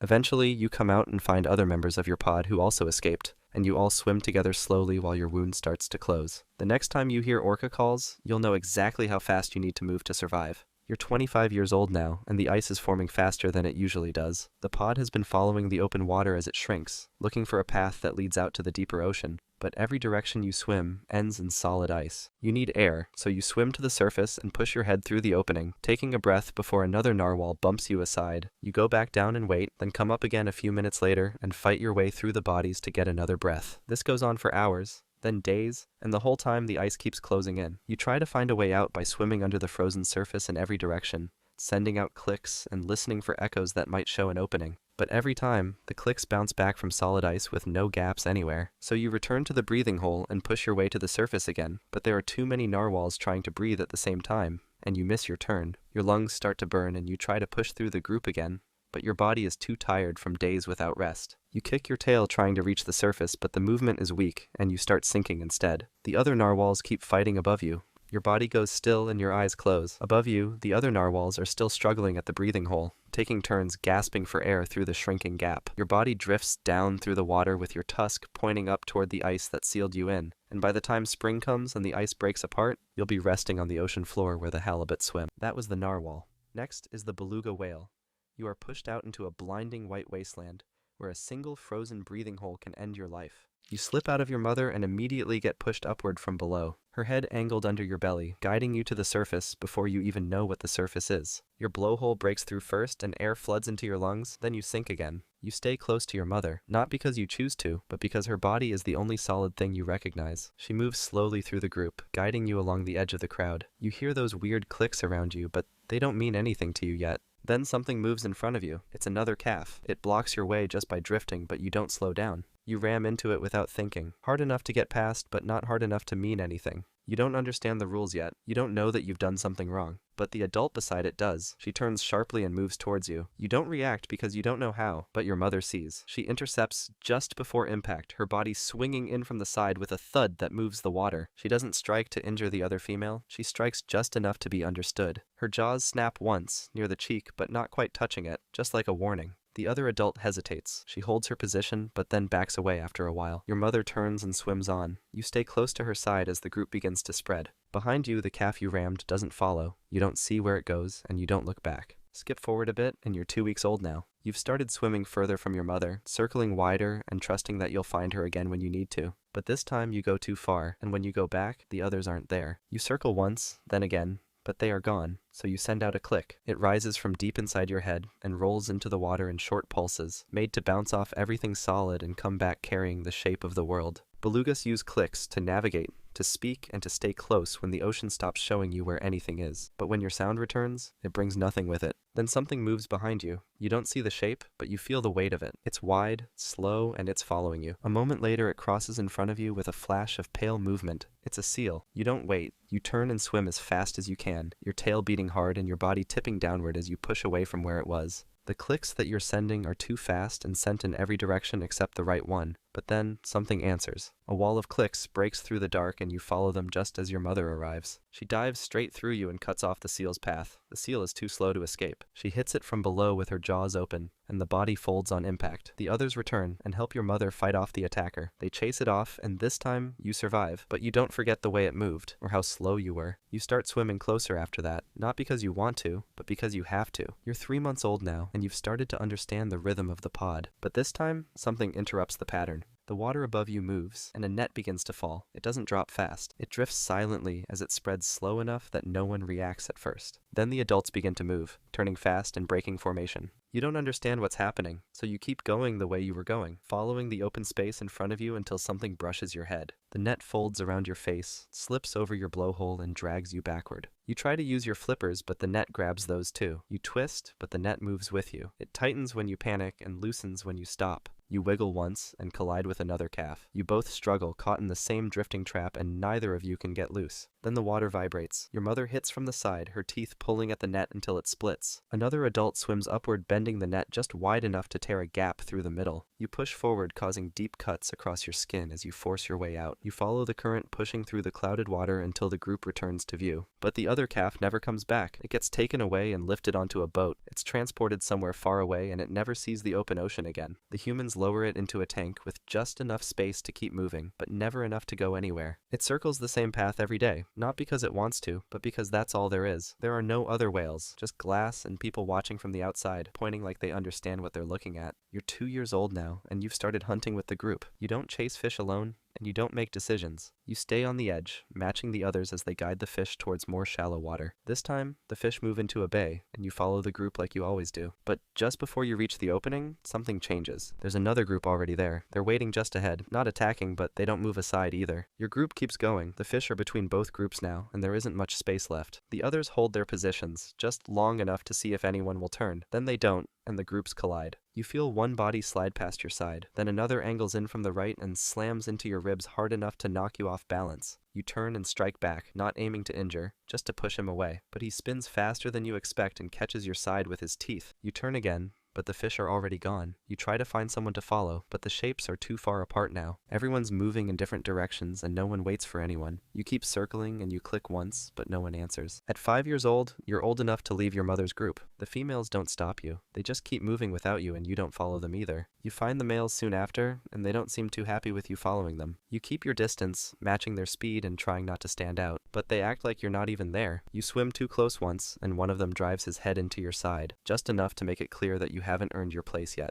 You decide to stay anyway. During the next hunt, you help by turning the fish when they scatter and staying where the gaps are. No one says anything, and no one pushes you away either. So you follow from a distance and wait for something to change, and then it does. You're trailing behind the group when you spot movement far off to the side. It's quick flashes, not scattered like fish, but straight-lined and coordinated. You move toward it slightly. The shapes are sharper now, and you count 5 of them. It's the killer whale mafia. They're fanned out in a wide line, gliding just beneath the surface. Their tails don't move much, but the water behind them churns harder with every second. One tilts toward the center, and the others follow. It's not a chase yet, but it's about to be. You shift left, then dive down, trying to get their line of sight. One of them sees you and speeds up. They're not attacking yet, just tracking, like they're waiting for the right moment to close in. The males don't see them. They haven't changed direction. You turn and accelerate, pushing through the current until you're close enough, and then you start clicking. The group reacts instantly and the formation breaks. They dive hard and split in 2 directions. The killer whales turn, trying to follow, but they're too far behind now. You stay with the group, just behind the center, watching as the spacing evens out. When the group begins to move again, they don't force you back, and when you move closer, they let you. You're 15 years old now, and you've started tracking females, not with sound, but with movement. You follow one through a tight channel. She doesn't look back, but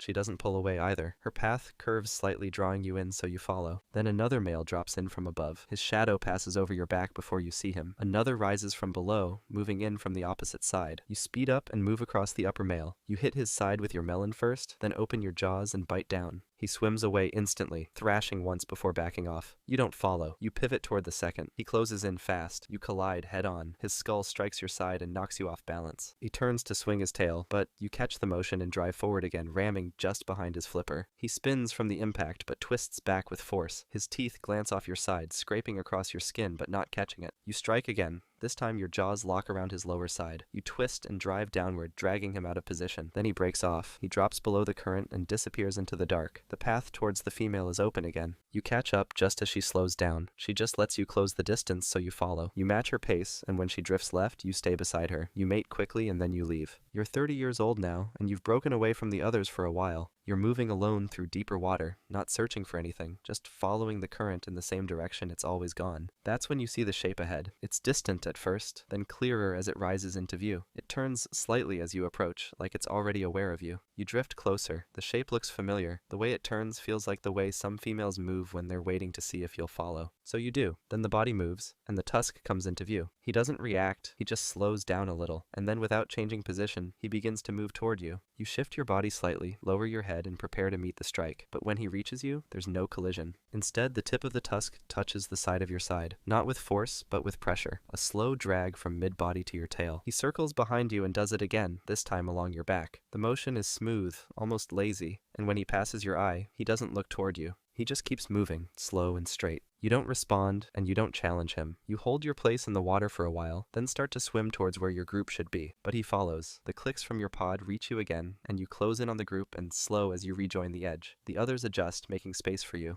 Then the narwhal arrives. He crosses directly into the pod, swimming alongside the outer side. Not pushing, just placing himself where there's room. No one moves to block him and no one reacts. He just stays there, quiet and steady, swimming with you like he's part of the group now. You're 45 years old now. You don't lead hunts anymore and you don't take the front of the group unless no one else steps forward. But when you move, the others move with you. But then he arrives. It's another beluga. You notice him first, always at the edge of the group, not close enough to be challenged and not far enough to be ignored. When he clicks, the sound is low and spaced out. He's not testing you, he's waiting. But you don't answer and the others don't either. No one acknowledges him, yet he still follows for days. He moves when you move, feeds when you feed, and rests when you rest. Then the hunt begins. You drive a school of fish into shallow water. You hold position near the center, and before you can adjust, the young male cuts in from the far side, pressing the line inward. It works. The fish scatter, and the group feeds. You watch him, but he doesn't stay. He drifts to the back again. You push him away next time he comes close. So do two others, but he doesn't react. The next time he moves inward, you block him again. You swing across his path just enough to signal that he's not part of this group. The same way you've done to dozens of others over the years. The same way that always works. But this time, he doesn't back off. He lunges. His head slams into your side first, angled high and fast enough to break your rhythm mid-stroke. Before your body recovers, his jaws are already open, and they close over the top of your head. Your melon splits before you process the pressure. The sound disappears instantly, not replaced by pain, just the absence of everything. The water keeps moving, but you don't. He lets go. Your body drifts sideways, and your jaw tilts with it. No one moves to catch you. No one signals anything, and when he swims forward, no one blocks him. That was the beluga whale. Next is the Greenland shark, where you are born into a cold so paralyzing that moving too fast can kill you, doomed to hundreds of years of slow, blind scavenging. You hatch inside your mother, fully formed and already moving before you ever touch the ocean. A short while later, she releases you and 9 others into the deep. And the moment you're out, you begin to drift apart, each of you floating in your own direction. Once the last one is gone, your mother turns and leaves without even pausing or looking back to see if you're all okay. The water is close to freezing, but your body stays warm. You're not built like other fish. There are chemicals in your skin that stop the cold from breaking you down. You move slowly through the dark. Your body isn't built for speed, and there's nothing around that pushes you to go faster. You're in no danger, but you're not safe either. You exist somewhere in between, and that's where you'll stay. For a long time, nothing around you moves. You hold your place in the water, and the world around you acts like you're not even there. Your siblings are no longer in sight, and even though you remember their shapes beside you, there's no instinct that tells you to follow. Eventually, something larger drifts overhead, and without thinking, you stop moving. It doesn't turn or react, and soon it disappears into the dark like it was never there. You wait a little longer, just to be sure nothing else is coming. Then you start moving again. Not toward anything, just away from where you were. You haven't eaten yet, but down here, something always dies eventually.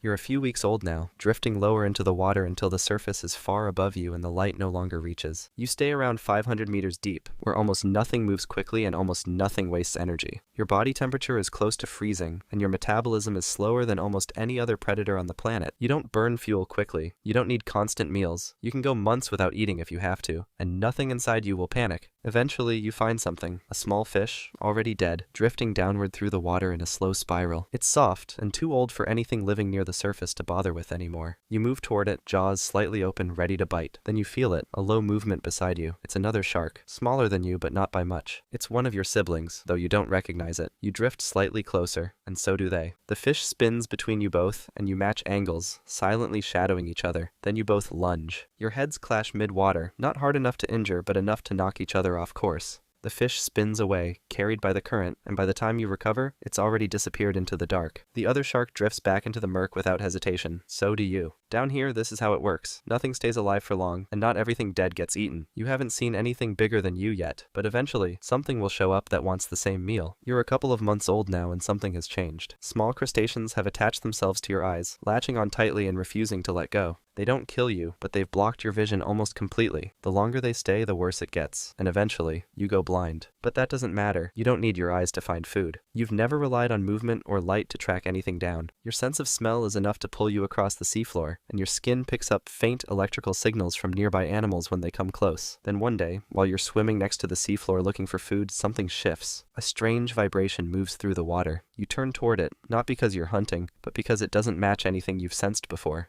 It doesn't glide like a fish, and it doesn't stalk like a predator. It's metal. At first, it drifts slowly past. You stay still, tracking the buzz as it fades into the distance. Then it turns. The water around you begins to move, not like a current. It's more focused and more directed. It's following you. You shift your path, but the pressure behind you stays constant, and the hum grows even louder. You sink a little deeper, but the thing mirrors you. It doesn't breathe and it doesn't pulse, but it moves like it's watching you. You angle downward, pushing yourself into thicker water, and after a long moment the hum begins to fade again. The pressure softens, and then the sound disperses. You don't know what it was, but it didn't feel like prey, and it didn't feel like something that should be here. Skip forward a bit, and you're a couple of years old now. You've grown only a few centimeters, just one per year, because that's the pace your body moves at. One day, a new scent reaches you. It's thick, unfamiliar, and far stronger than anything you've detected before. You follow it slowly, not out of hunger, but because it stands out in a way that's impossible to ignore. The current moves around you, carrying pieces of the smell in different directions, but they all point the same way. The scent gets stronger the closer you get, and eventually a shape starts to form ahead of you.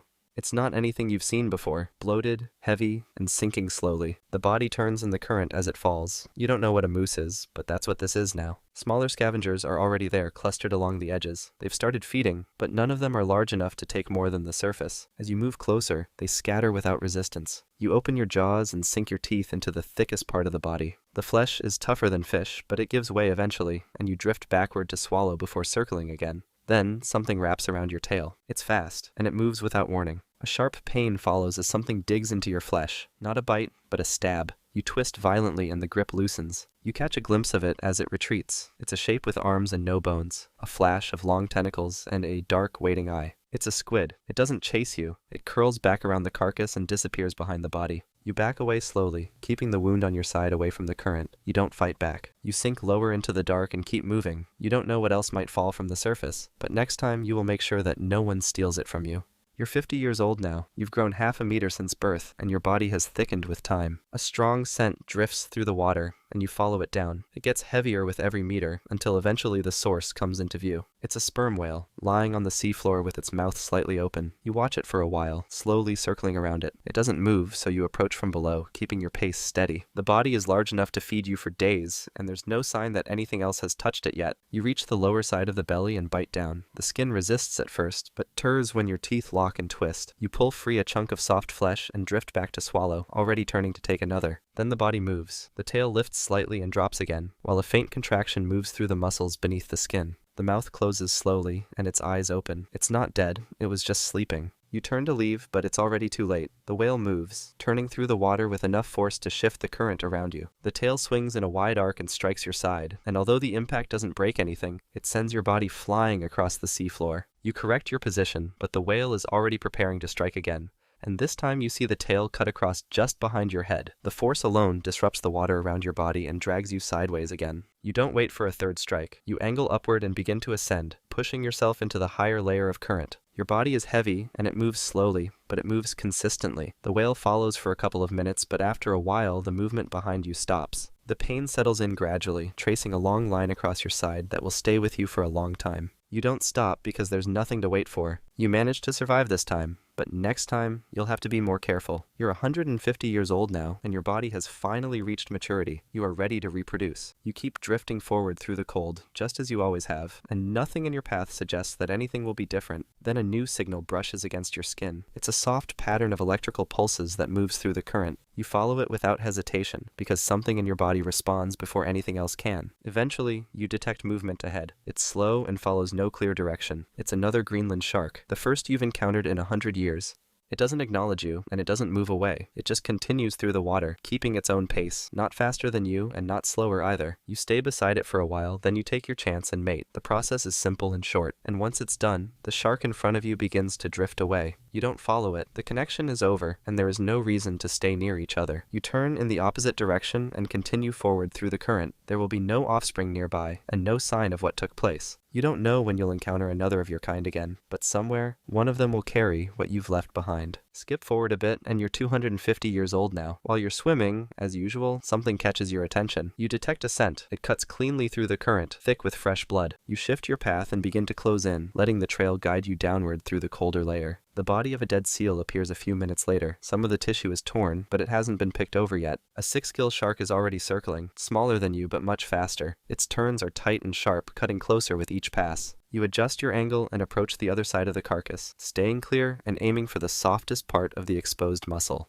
You don't look at the 6-gill, and you don't change direction, but it moves in anyway. Its strike is sudden. Jaws open, body twisting sideways, it tears across your side and veers off before you react. The cut is deep enough to throw off your balance, and your body tilts as you pull away from the kill. But this time, you strike back. As it turns for a second pass, you twist and lunge. Your jaws catch its side just behind the gills. Your teeth sink in and tear a long, ragged wound as it thrashes free. It bolts into the dark, trailing a thick line of blood behind it. You don't chase it. You're still bleeding, and the wound on your side hurts with every movement. You swim down into deeper water, away from the feeding zone, and into a colder, thicker space. You settle between 2 slabs of rock and wait. The bleeding slows over several hours. You stay there until the wound is mostly healed and your movement feels steady again. When you leave, you don't return to the kill. This wound will close, but the next one could go deeper. You're 400 years old now, and the water feels the same as it always has. You follow a familiar current along the seafloor, keeping steady as the flow begins to shift slightly. Something ahead is moving fast enough to disturb the pattern, but not enough to trigger alarm. You change your path slightly and continue forward.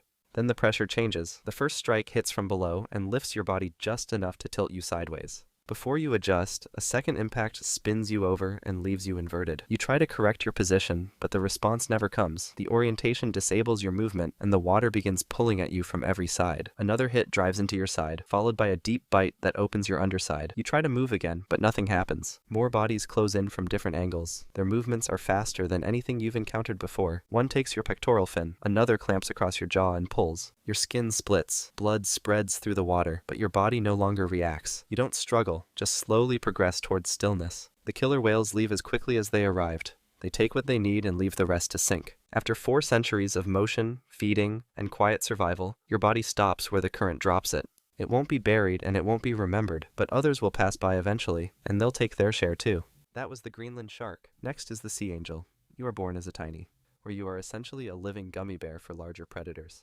You hatch from an egg, somewhere in the Arctic Ocean. Your body is small and coiled inside a spiral shell that weighs you down. The shell tips forward and you start sinking through the water, dropping away from the surface where your siblings are drifting in different directions. You need to stop falling, so you beat 2 small flaps on either side of your body. They push against the water and slow your descent. You beat them again, harder this time, and your body starts rising back up through the column. Then something drifts into view above you. A jellyfish, its tentacles trailing down like ribbons. You keep rising, and one of the tentacles sweeps close, passing just beside your shell. But it doesn't touch you, so you continue upward until you reach a thick cloud of plankton. You're hungry, so you open the small gap near your head and let the water flow through. Tiny particles get trapped inside and you swallow them one by one. A fish appears near the plankton cloud, moving fast with its mouth opening and closing.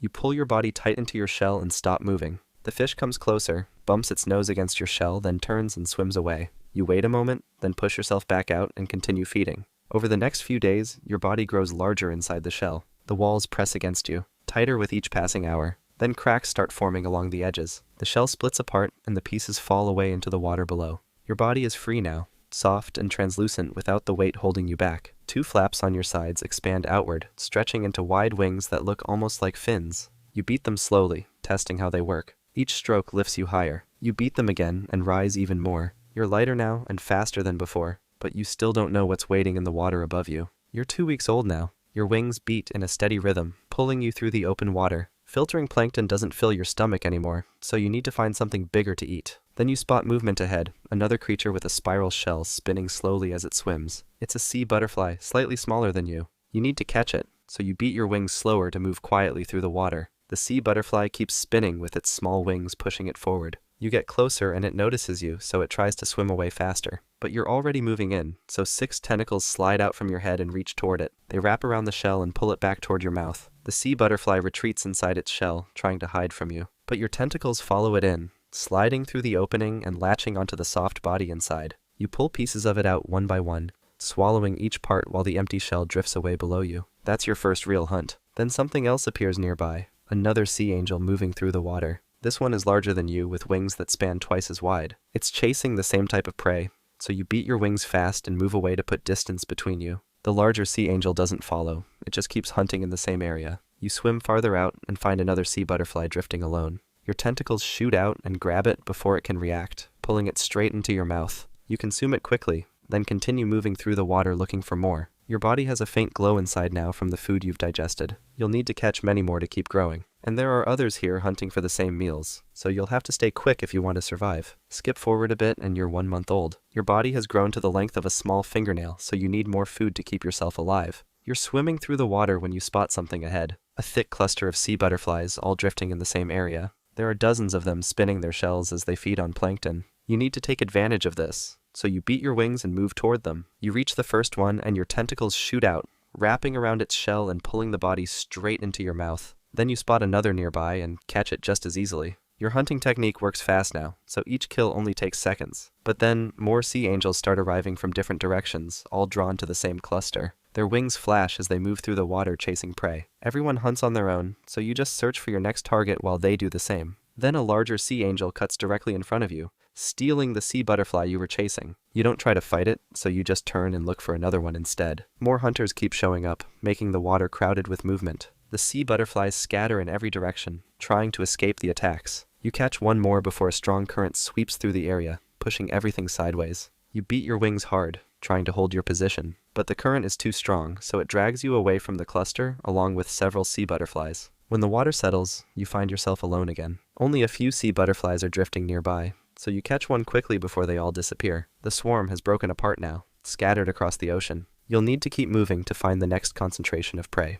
And the currents don't always push you where the food is. You're 3 months old now. Food near the surface has become harder to find, so days pass between successful hunts. You need to search somewhere new, so you start swimming down into deeper water. You follow faint traces in the current that tell you where prey might be. As you go lower, you pass through a layer of plankton that glows with blue light when you touch it. Then a comb jelly appears ahead, its rows of tiny hairs creating rainbow colors as it moves. You swim closer to investigate, but you realize quickly it's not food, so you keep going deeper. Then you find what you've been searching for, a cluster of sea butterflies feeding on a plankton bloom below you. They're focused on eating, so they don't notice you coming. You catch the first one easily with your tentacles pulling it straight to your mouth. Then you catch another and another after that. 3 kills in quick succession. But then, something massive moves underneath you. A shape so large you can't see where it ends. A baleen whale rises through the water with its mouth open wide, filtering tons of water through its baleen plates. The current from its movement pulls you downward, dragging you toward the opening. You need to escape, so you beat your wings as hard as you can, fighting against the suction. The pull gets stronger, trying to drag you inside. But you keep beating your wings and slowly start breaking free from the current. The whale continues past you, swallowing thousands of plankton without even knowing you were there. You beat your wings and rise back towards shallower water where it's safer. The deep has plenty of food, but it also has giants that could swallow you without noticing. You'll need to be more careful about where you choose to hunt next time. You're 6 months old, and you've learned to read the water. Tiny changes in the current tell you where prey is gathering, so when the signals get stronger today, you know there's something big ahead. You need to reach it before it breaks apart, so you swim toward the source for hours, with your wings beating steadily. Then the water in front of you becomes thick with movement. Sea butterflies are everywhere, thousands of them spinning through a massive plankton bloom. This is exactly what you needed to find. You shoot your tentacles out and catch the first one without any effort. Then you grab another one right beside it. The prey is so concentrated that every hunt takes only seconds, so you catch one after another without stopping. Your body expands slightly as you store the energy from all the food. Then more sea angels start appearing around you. First a few, then dozens, then hundreds of them, all drawn to the same bloom. A feeding frenzy breaks out with predators and prey swirling in chaotic patterns through the water. That's when you notice something different. Some of the sea angels are moving in pairs, swimming close together in synchronized patterns. You watch two of them spiral around each other with their bodies almost touching. Then they press together for a brief moment before separating and going back to hunting. You don't understand what just happened, but something about it feels important. You keep watching them as they move through the bloom. The concentration of sea butterflies starts thinning out as more get eaten and the survivors scatter away. You've caught enough prey to keep you fed for days, so your stomach is full. The other sea angels begin spreading out in different directions, disappearing back into the open water. Your body has changed since the feeding started. You're larger than before, but something else feels different too. You're not sure what it means yet. Skip forward and you're 9 months old now. Your body has reached its full adult size, about an inch from wingtip to wingtip. You're swimming through a familiar hunting ground when another sea angel moves toward you. This one doesn't swim away or ignore you like the others always do. Instead, it mirrors your movements exactly. You turn left, and it turns left with you. You rise upward, and it rises right beside you, matching your speed perfectly. Then something you don't fully understand takes over. You start swimming in slow circles, so the other sea angel follows and does the same. Your bodies move closer together with your wings beating in the same rhythm at the same time. You spiral around each other, going up and then down through the water in a pattern that feels natural. Then your bodies press together side by side and hold that position for several seconds. Both of you release cells into the water at the exact same moment, so they mix together and start drifting away in the current. The tiny eggs begin their journey immediately. The other sea angel separates from you and swims away without any signal or goodbye. You go back to hunting like nothing happened, chasing down a sea butterfly that's trying to escape. Your tentacles wrap around it and pull it into your mouth. You've completed your biological purpose, but your life continues exactly the same as before. Somewhere in the water around you, your eggs are already starting to develop. You won't see them hatch, and you won't protect them when they do. That's not how your species works. Your job now is the same as it's always been. Survive by hunting and avoid anything that wants to eat you. You'll keep doing that for as long as you can, and eventually you'll mate again if you get the chance. You're 1 year old now, and you've been hunting in these waters your entire life. You're chasing a sea butterfly through the open water with your tentacles reaching out to grab it. They latch onto the shell successfully and start pulling it back toward your mouth. But then, something else moves in fast from the side. A small codfish appears, still young, but already many times larger than you. It sees your translucent body and mistakes you for something easy to catch. The fish opens its mouth and pushes forward through the water, so you need to escape immediately. You release the sea butterfly and beat your wings hard, diving downward as fast as you can. But the fish is faster than you, so it follows right behind with its body cutting through the water. You change direction suddenly, cutting left and then right in movements that don't follow any pattern. The fish keeps chasing, so it overshoots your turn and has to circle back around. You spot a patch of jellyfish tentacles drifting ahead, so you swim straight toward them because you need somewhere to hide. You fold your wings tight against your body and slip between the tentacles, without touching any of them. The fish tries to follow you in, but it's too large to fit through the gaps. Its face hits the tentacles directly, making them sting across its skin. The fish jerks backward hard and shakes its head, then turns and swims away into clearer water. You stay still between the tentacles until you're sure the threat is gone. Then you beat your wings slowly and come out from your hiding spot. You survived this time by being small and quick enough to fit where the fish couldn't follow. But the ocean is full of predators with mouths big enough to swallow you. You've made it through 1 year, but there will always be something hunting. You're 14 months old. You're swimming near the surface of the ocean looking for prey when a massive school of small fish appears above you. There are thousands of them moving together as one giant shape, their mouths opening and closing as they feed on plankton. You stay below them in the area where their bodies create shadows, so you can hunt for sea butterflies without being seen. Then the school suddenly changes direction and dives downward all at once. You try to swim out of their path, but the school is too thick and moving too fast. Fish bodies surround you on every side, blocking your escape routes. You beat your wings backward trying to push yourself away from them, but the current they create pulls you forward instead. One fish opens its mouth directly in front of you, sucking in water and plankton. You beat your wings harder, fighting against the pull. But it's not enough, so the current drags you straight into the opening. The fish's mouth closes around you along with thousands of tiny plankton particles. Then its throat starts contracting, pulling you deeper inside with everything else it just swallowed. You're in complete darkness now. Your wings beat against the soft tissue, trying to push back out. But there's nowhere to go and no way to turn around. The walls press tighter, and everything stops moving. The school continues forward through the water, still feeding on plankton as they go. They don't slow down or change direction. Below them, in the depths, your eggs hatched weeks ago. Tiny larvae with spiral shells are sinking through the water column right now, beating their small flaps to rise back toward the surface. They'll start filtering plankton just like you did when you first hatched, and somewhere among them, a few will survive long enough to shed their shells and become hunters. That was the sea angel. Next is the whale fish. You are forced into one of the most agonizing physical transformations in the ocean,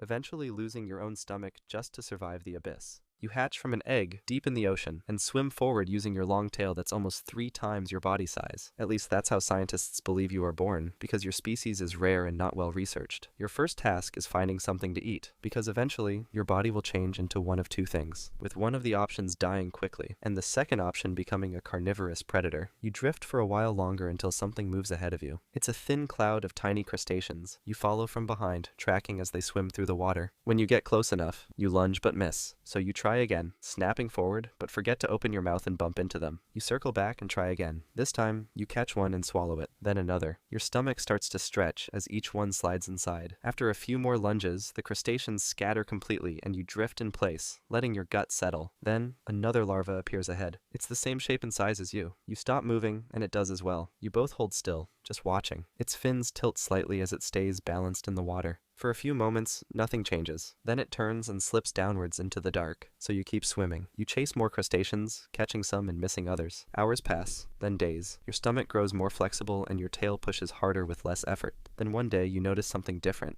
When you swim, there's less drag behind you. You turn and look back. Your tail is shorter than it was. It didn't break. It's just smaller now. Skip forward and you're 3 weeks old now. At this stage of life, there are only 2 things you're built to do. Eat as much as possible and avoid being eaten. Most of the larvae around you have stopped doing either. One floats past with its jaw sealed shut and tail that's too stiff to steer. It drifts sideways without resisting the current. Behind it, 2 more show the same signs. They are alive but barely moving. You're not like them. Your gut still stretches to hold each meal, and your tail still kicks with force. Something inside you is changing, but not in the way that ends. Then a shadow cuts across the water above you. It moves fast. It's long and silver, maybe a juvenile ribbonfish, so you dive before it even has a chance to get close. Behind you, one of the drifting larvae doesn't move, but you don't look back. You don't care if he gets eaten. As the water calms again, you settle near the edge of the plankton layer and wait. A shrimp zips across your path, and you lunge, but it jerks away at the last second. You turn, push again, and close the gap. Right before you reach it, another larva rises beside you. Its jaw doesn't open, and it tips sideways, bumping the shrimp off course. You pause for just a moment, then surge upward and catch it anyway. Your gut folds around the meat, and the food stays down. But larvae like you don't stay in these layers for long. The deeper zones are waiting, and soon, you'll be the only one left that can survive down there. You're 6 weeks old now, and your body has changed again. Your skin has turned red, and your jaw is stronger than before. You're no longer a drifting larva. You're almost a fully formed female, heavier and faster than you were before. You're built to live deeper, so you sink through the water and move into a dense field of marine snow. Everything here is falling: broken shells, mucus strings, scraps of meat, and things too small to name. You strike at a soft piece of tissue drifting beside you and swallow it before checking what it was. It dissolves instantly inside your gut. The next piece feels tougher, but it's just waste. You catch it anyway and keep going. After a few minutes, a shape that looks like food appears ahead. It moves just enough to draw your attention, so you push forward and try to catch it. But as your jaw closes, you realize it's just a chunk of skin. It breaks apart in your mouth, and you let it drift out again. You move slightly higher in the cloud, and that's when the wall of mucus collapses. It lands across your face and sticks to your jaw. You shake your head trying to clear it, and end up in a haze where almost nothing is visible. Then something flashes ahead, a quick blue pulse, followed by another. You swim forward through the debris and spot the source. It looks like a small animal that has been injured. You lunge with your mouth open and bite down on the light. There's soft resistance, but it doesn't tear. The glow is connected to something else. From the haze, the shape swims forward. It's a juvenile anglerfish, and it's not much bigger than you. Its jaw opens slightly, just enough to show you it's ready. Neither of you moves. Then you strike again, this time biting clean through the lure that's still attached to its face. It recoils fast, twisting in place and jerking its body sideways. You follow and catch the edge of its tail, tearing a piece as it kicks away and vanishes into the dark. You stay still, alone in the falling snow. You didn't get much to eat, but something tried to scare you and it left first. Skip forward a bit, and you're 3 months old now. The upper layers of the ocean are no longer enough, so you drop lower, past the twilight zone, and into the bathypelagic zone. There's no sunlight here, and the difference between up and down feels almost imaginary. You follow something faint ahead, a flicker that pulses once, then disappears. You swim faster, chasing the shape as it curves below you, but it slips away like it was never there. You twist hard to follow, but your body lags behind, and the current takes the shape out of reach. As you adjust to the stillness, a jellyfish drifts into view. Its body pulses with a faint, soft red glow. You strike without thinking, and the impact makes it fold. You recoil and wait, watching as its body collapses into pieces. Whatever it was made of isn't worth eating. Farther off, another shape appears. It moves slowly, but it's too distant to reach, so you follow it for a while. It drifts, then snaps at something small. You don't see the kill, but you find what's left. A soft meat fragment, loose tissue, and slime that tastes like nothing. You eat what you can and keep your distance until it fades into the dark. Then a small group of bristlemouths hovers just above. You swim up carefully, timing your approach. But one sees you. In an instant, they all flash white and vanish before you could eat any. You stay still for a few seconds, then let yourself sink again. The food down here disappears too quickly, and you're not fast enough to catch most of it. For now, scraps are enough to keep you alive, but not for long, because if you want to stay in this layer, you'll need to stop waiting for leftovers and kill something big. You're 4 months old now, and your body has finished growing. Your stomach stretches with no resistance, and your movements have gotten much more sharper. As you drift through the water, you leave behind a faint chemical trail. You can't really control it. It's just something that your body does now. At first, you don't notice anything different, but after a couple of hours swimming looking for food, the water ahead starts looking suspicious. Something is approaching. A small shape drifts toward you. It's not that fast. You freeze and hold your position in case it's dangerous. It's not shaped like prey, and it doesn't try to get away. It circles once around you, close enough to attack at any moment, but it never makes contact. Then, it suddenly stops moving. Without any sound or warning, it releases a cloud of white liquid into the water and begins to sink. You stay still,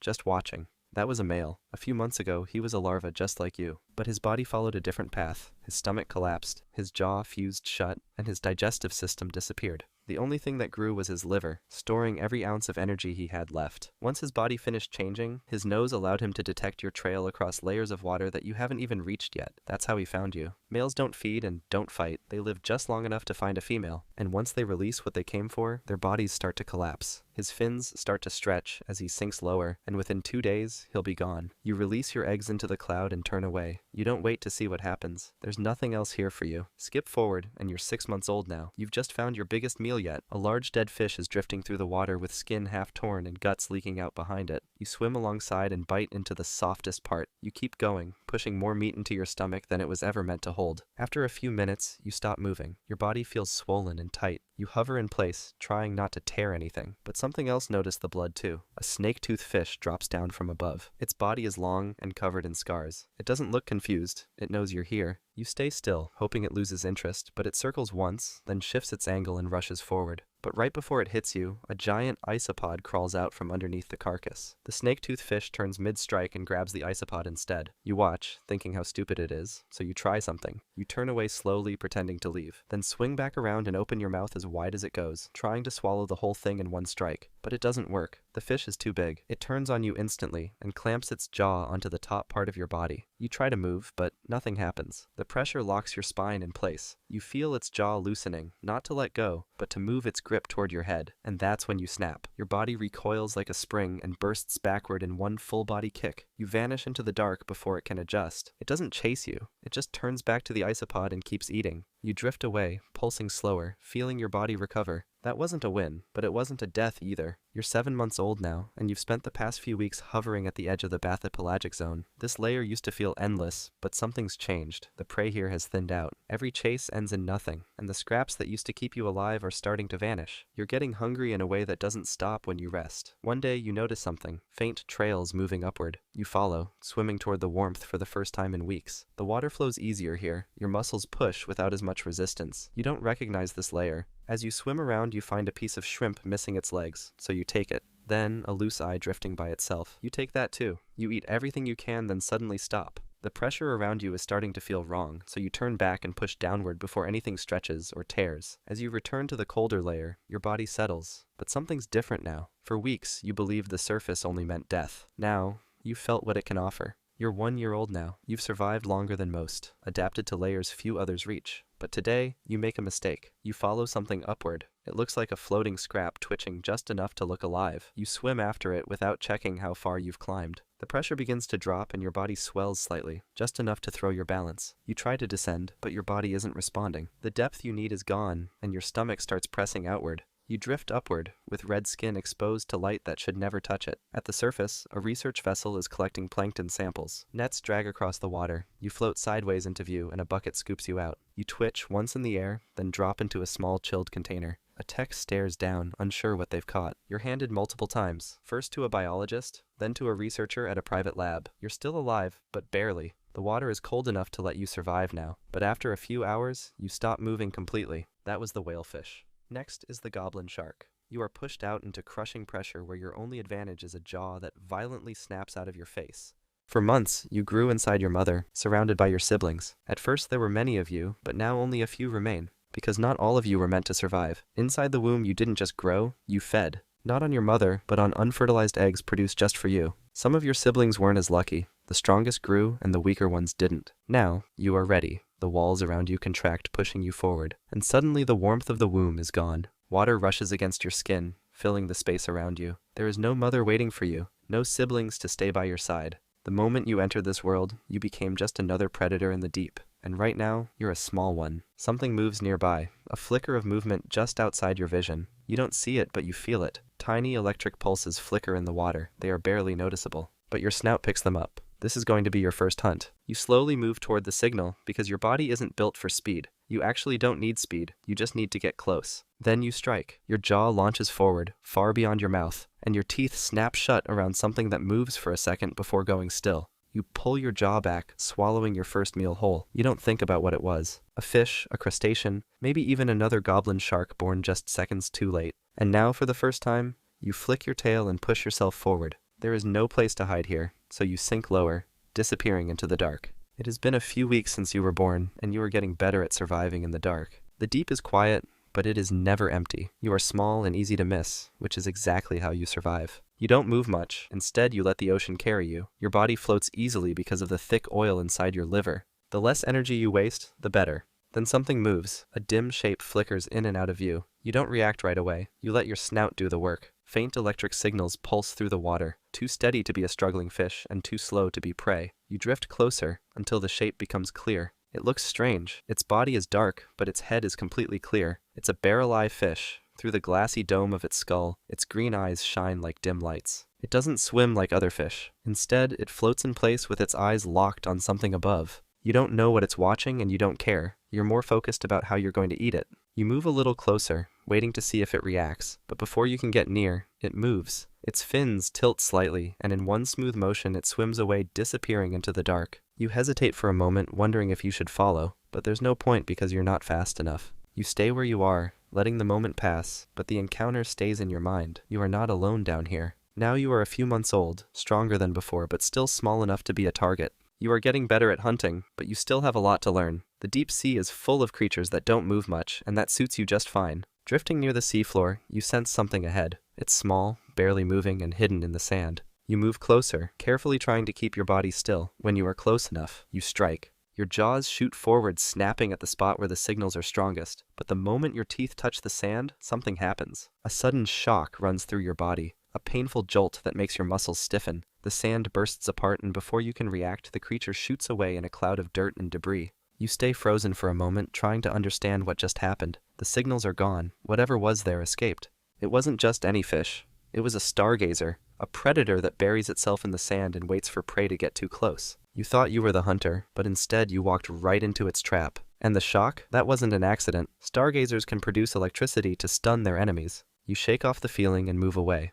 Embarrassed, though no one is watching. This time you were too confident. You won't make the same mistake again. At 6 months old, you're starting to see things that make no sense. The deep sea is dark, but sometimes something breaks the darkness. Light, faint and distant, glowing in the water like a signal. You don't see light often, and when you do, it means one of two things: food or danger. Drifting in the open water, you notice something ahead. A soft blue glow, pulsing slowly in the distance. It is too smooth to be another fish. It doesn't move like prey. You don't know what it is, but you are curious. You move closer, careful not to get too close too quickly. The glow becomes clearer. It's not a fish, it's something much bigger. It is a deep-sea jellyfish. You stop and watch. You have never seen anything like it before. Then, without warning, the glow changes. It flares bright, then bursts outward in a wave of pulsing light.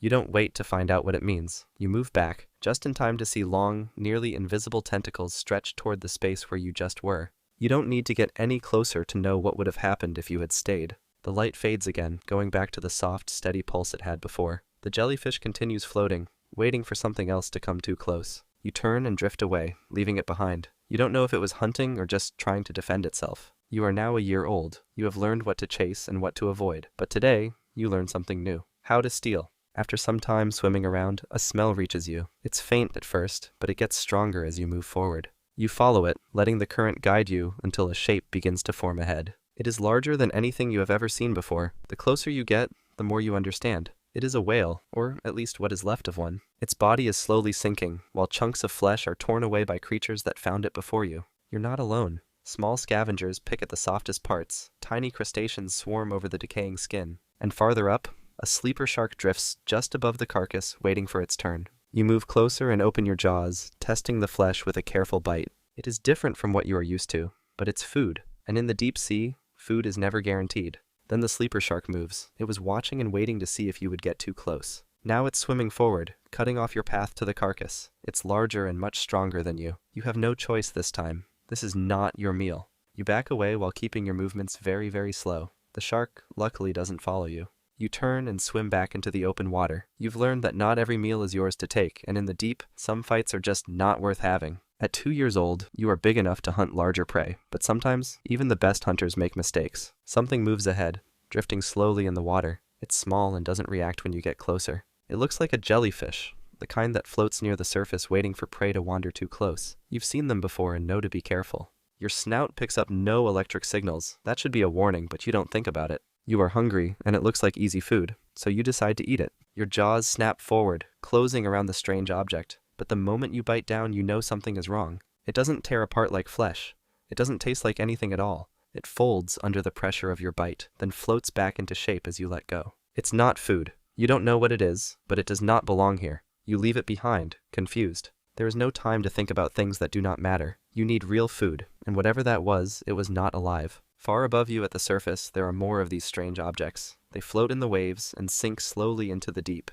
You will never know where they come from. But one day, when your instincts fail you, just for a second, you might bite the wrong thing again and not be able to spit it out. You are 5 years old now, no longer small and fragile. But in the deep ocean, size doesn't make you safe. The ocean is quiet, but today, something feels different. You are not alone. You sense movement nearby, slow and steady. It's way too large to be ordinary prey. The signals are faint but familiar. It's another shark. Not just any shark, but another goblin shark. You have never seen another of your kind before. You do not live in groups. You do not hunt together. You do not need each other. But still, you follow it.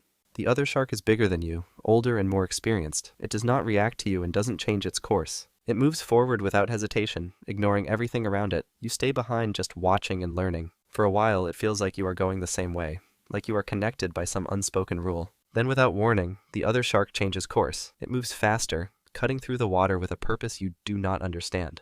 You try to keep up, but it is too fast, too sure of where it is going. You fall behind, your body not strong enough to match its movements. And then just like that, it's gone. The darkness swallows it whole, and you are alone again. You wait, wondering if it will come back, but nothing moves. The deep is silent once more. You do not know why it left, but for the first time you understand that there are others like you, somewhere out there in the dark, moving through the deep and living their own lives. You may never see another goblin shark again. Or maybe, one day, when you are older, stronger, and larger, another will find you, and this time, you will be the one who disappears first. You stay in place a little longer, scanning the darkness. But there is nothing left. The ocean has swallowed the other shark as if it were never there. Still, you hesitate. You have followed the same currents, drifted through the same waters, but now it is gone. Was it hunting? Fleeing? Searching for something? You do not know. A part of you wonders if it ever noticed you at all. You push forward again, but something feels different. For the first time, the deep does not feel entirely empty. The thought lingers. There are others. Maybe watching, maybe passing just out of reach, maybe drifting along the same unseen path. But the deep does not bring answers. It only brings more dark water ahead, stretching forever. So you move forward, alone once more, never knowing if your kind will find you again. You are 20 years old now, a lifetime spent in the dark. The deep hasn't changed, but you have. You're just not as fast and agile as you were before. But still, you hunt and try your best to survive. Then something changes. A strange vibration pulses through the water. It's not a fish, not a predator, not anything you recognize. Before you can react, something wraps around you. A sudden, crushing force pulls you upward. You twist, try to fight, but it's useless. The water thins. The pressure weakens. You are being dragged somewhere you were never meant to go. Then, light. It burns. The cold vanishes. Your body feels heavier, your gills no longer pulling in water. You thrash once, then again, but it doesn't matter. The deep doesn't care that you lived. It only cares that everything here has a limit, and now, you've reached yours. The year is 1898, and a strange shark is hauled onto a fishing boat in Sagami Bay, Japan. Shipmaster Alan Ostin looks at the pale, lifeless creature with its jagged teeth and too long snout. He hands it over to a Japanese professor, who brings it to David Starr Jordan, an American ichthyologist. They study it fascinated. It's something new, something never seen before. You're the first goblin shark ever discovered. For them, it's a breakthrough. For you, it's the end. That was the goblin shark. Finally, meet the sperm whale, where you are born to hold your breath for agonizing hours, diving into the freezing pitch black to fight giant squids just to survive. You slide out of your mother tail first, somewhere in the Pacific Ocean. She nudges you upward with her head, pushing you toward the surface above. Your body rises through the water, and then you break through into open air for the first time. Your blowhole opens and air rushes into your lungs, filling them completely. The sensation is new, but your body knows what to do, so you breathe again, and then once more before your mother guides you back down beneath the surface. She clicks at you, sharp sounds that bounce off your body, and you follow her as she descends. Your lungs hold the air inside while you drop deeper into the blue water. Around you, 5 other females swim in formation with their bodies surrounding yours. They move slowly, keeping pace with your mother as you learn to coordinate your tail and flippers. That's when a shape appears ahead. A great white shark glides into view with its body cutting through the water in smooth arcs. It circles the group once, then again, moving closer each time. The females shift positions, placing themselves between you and the shark, and the largest one breaks from the formation and charges. She slams her head into the shark's side, forcing it to veer away, and then she circles back toward the group. The shark turns and swims off into the deeper water, and the pod continues moving forward. Your stomach tightens, and you need to feed, so you move closer to your mother's side and search for the place to latch. Swimming makes it harder to stay in position, but you press against her belly and finally manage to lock on. Milk fills your mouth as you nurse, thick and rich, and you swallow while keeping pace with her movements. The females continue clicking around you, mapping the water ahead, and you stay close to your mother's body as the pod pushes deeper into the ocean. You've only been alive for a few hours, but already the water feels endless in every direction. You're 3 months old now. Your mother dives, and you follow her down, pushing your tail harder to keep up with her pace. The water gets deeper as you drop below the surface, and your lungs start to burn as the pressure builds around your body. You've never gone this far down before, so you turn upward and start swimming back toward the air above. But then, your mother clicks at you, a sharp sound that cuts through the water and makes you stop. She continues dropping into the blue below. So you force yourself to turn back down and follow her, even though your chest feels tight. The pressure gets stronger with every push of your tail, squeezing your ribs inward as you pass 100 meters, then 200, their lights blinking on and off as they move. Your mother keeps going deeper. That's when something long and thick whips past your face. You pull back and stop, trying to see what it was, and then another tentacle shoots out from below. Your mother rushes forward and slams her jaw into it, biting down hard, and the giant squid releases a cloud of black ink that spreads through the water around you. The squid pulls its tentacles back and disappears into the space below where you can't see it anymore. Your mother turns and swims upward, so you follow her back toward the surface with your lungs empty and your body begging for air. You break through together and breathe, filling your chest with several deep pulls before diving again. Your body is still small, and your dives only reach a fraction of what hers can, but each time you go down, the deeper water shows you something new that lives in the places where most things can't survive. Skip forward, and you're 1 year old now. The pod dives deep, and you follow them down, but this time you stay further back with your body trailing behind the group. You're hungry and need to find food on your own, so when you hear clicking sounds coming from somewhere to your left, you turn and swim toward them. A school of small fish with glowing bodies darts past you in the water, so you open your jaw and snap at them as they scatter. You catch 2 of them and swallow both quickly, but they're barely enough to fill your stomach. You send out clicks to map what's ahead, and the sounds bounce back showing something larger moving through the water. A squid appears in front of you with its arms spread wide and its body drifting slowly. You need more food than those small fish gave you, so you push forward and bite down on one of its arms. But then, the squid wraps 2 of its tentacles around your jaw, pulling tight and trying to drag you closer to its beak. You shake your head hard, slamming the squid against your body to make it let go, but the tentacles only grip tighter. So you twist sideways and bite again, this time tearing through the flesh until the tentacles loosen and drop away. The squid pulls back and releases ink into the water, but you bite once more and catch its body before it can escape. You swallow it whole and the weight settles in your stomach, finally giving you the meal you needed. Then you hear the pod's clicks coming from much deeper below, where they're chasing something that sounds bigger than anything you've hunted before. You turn and drop down to follow them, passing through clouds of scattered fish and broken pieces of prey. The squid you just caught would barely keep you fed for an hour, but the prey they're hunting weighs more than your entire body. You're 3 years old now. The pod dives past 500 meters, and you follow them down with your tail pushing hard to keep pace. You send out clicks that bounce off something massive ahead, mapping out a shape larger than any squid you've caught before. The pod spreads out around it, surrounding it from all sides, so you stay with them and close in from your position. The giant squid hangs in the water with its arms spread wide, and you rush forward and bite down on one of its thick tentacles. But then, the tentacle wraps around your body, squeezing tight and pulling you toward the squid's sharp beak at the center of its arms. You can't break free, so you twist and shake trying to loosen the grip,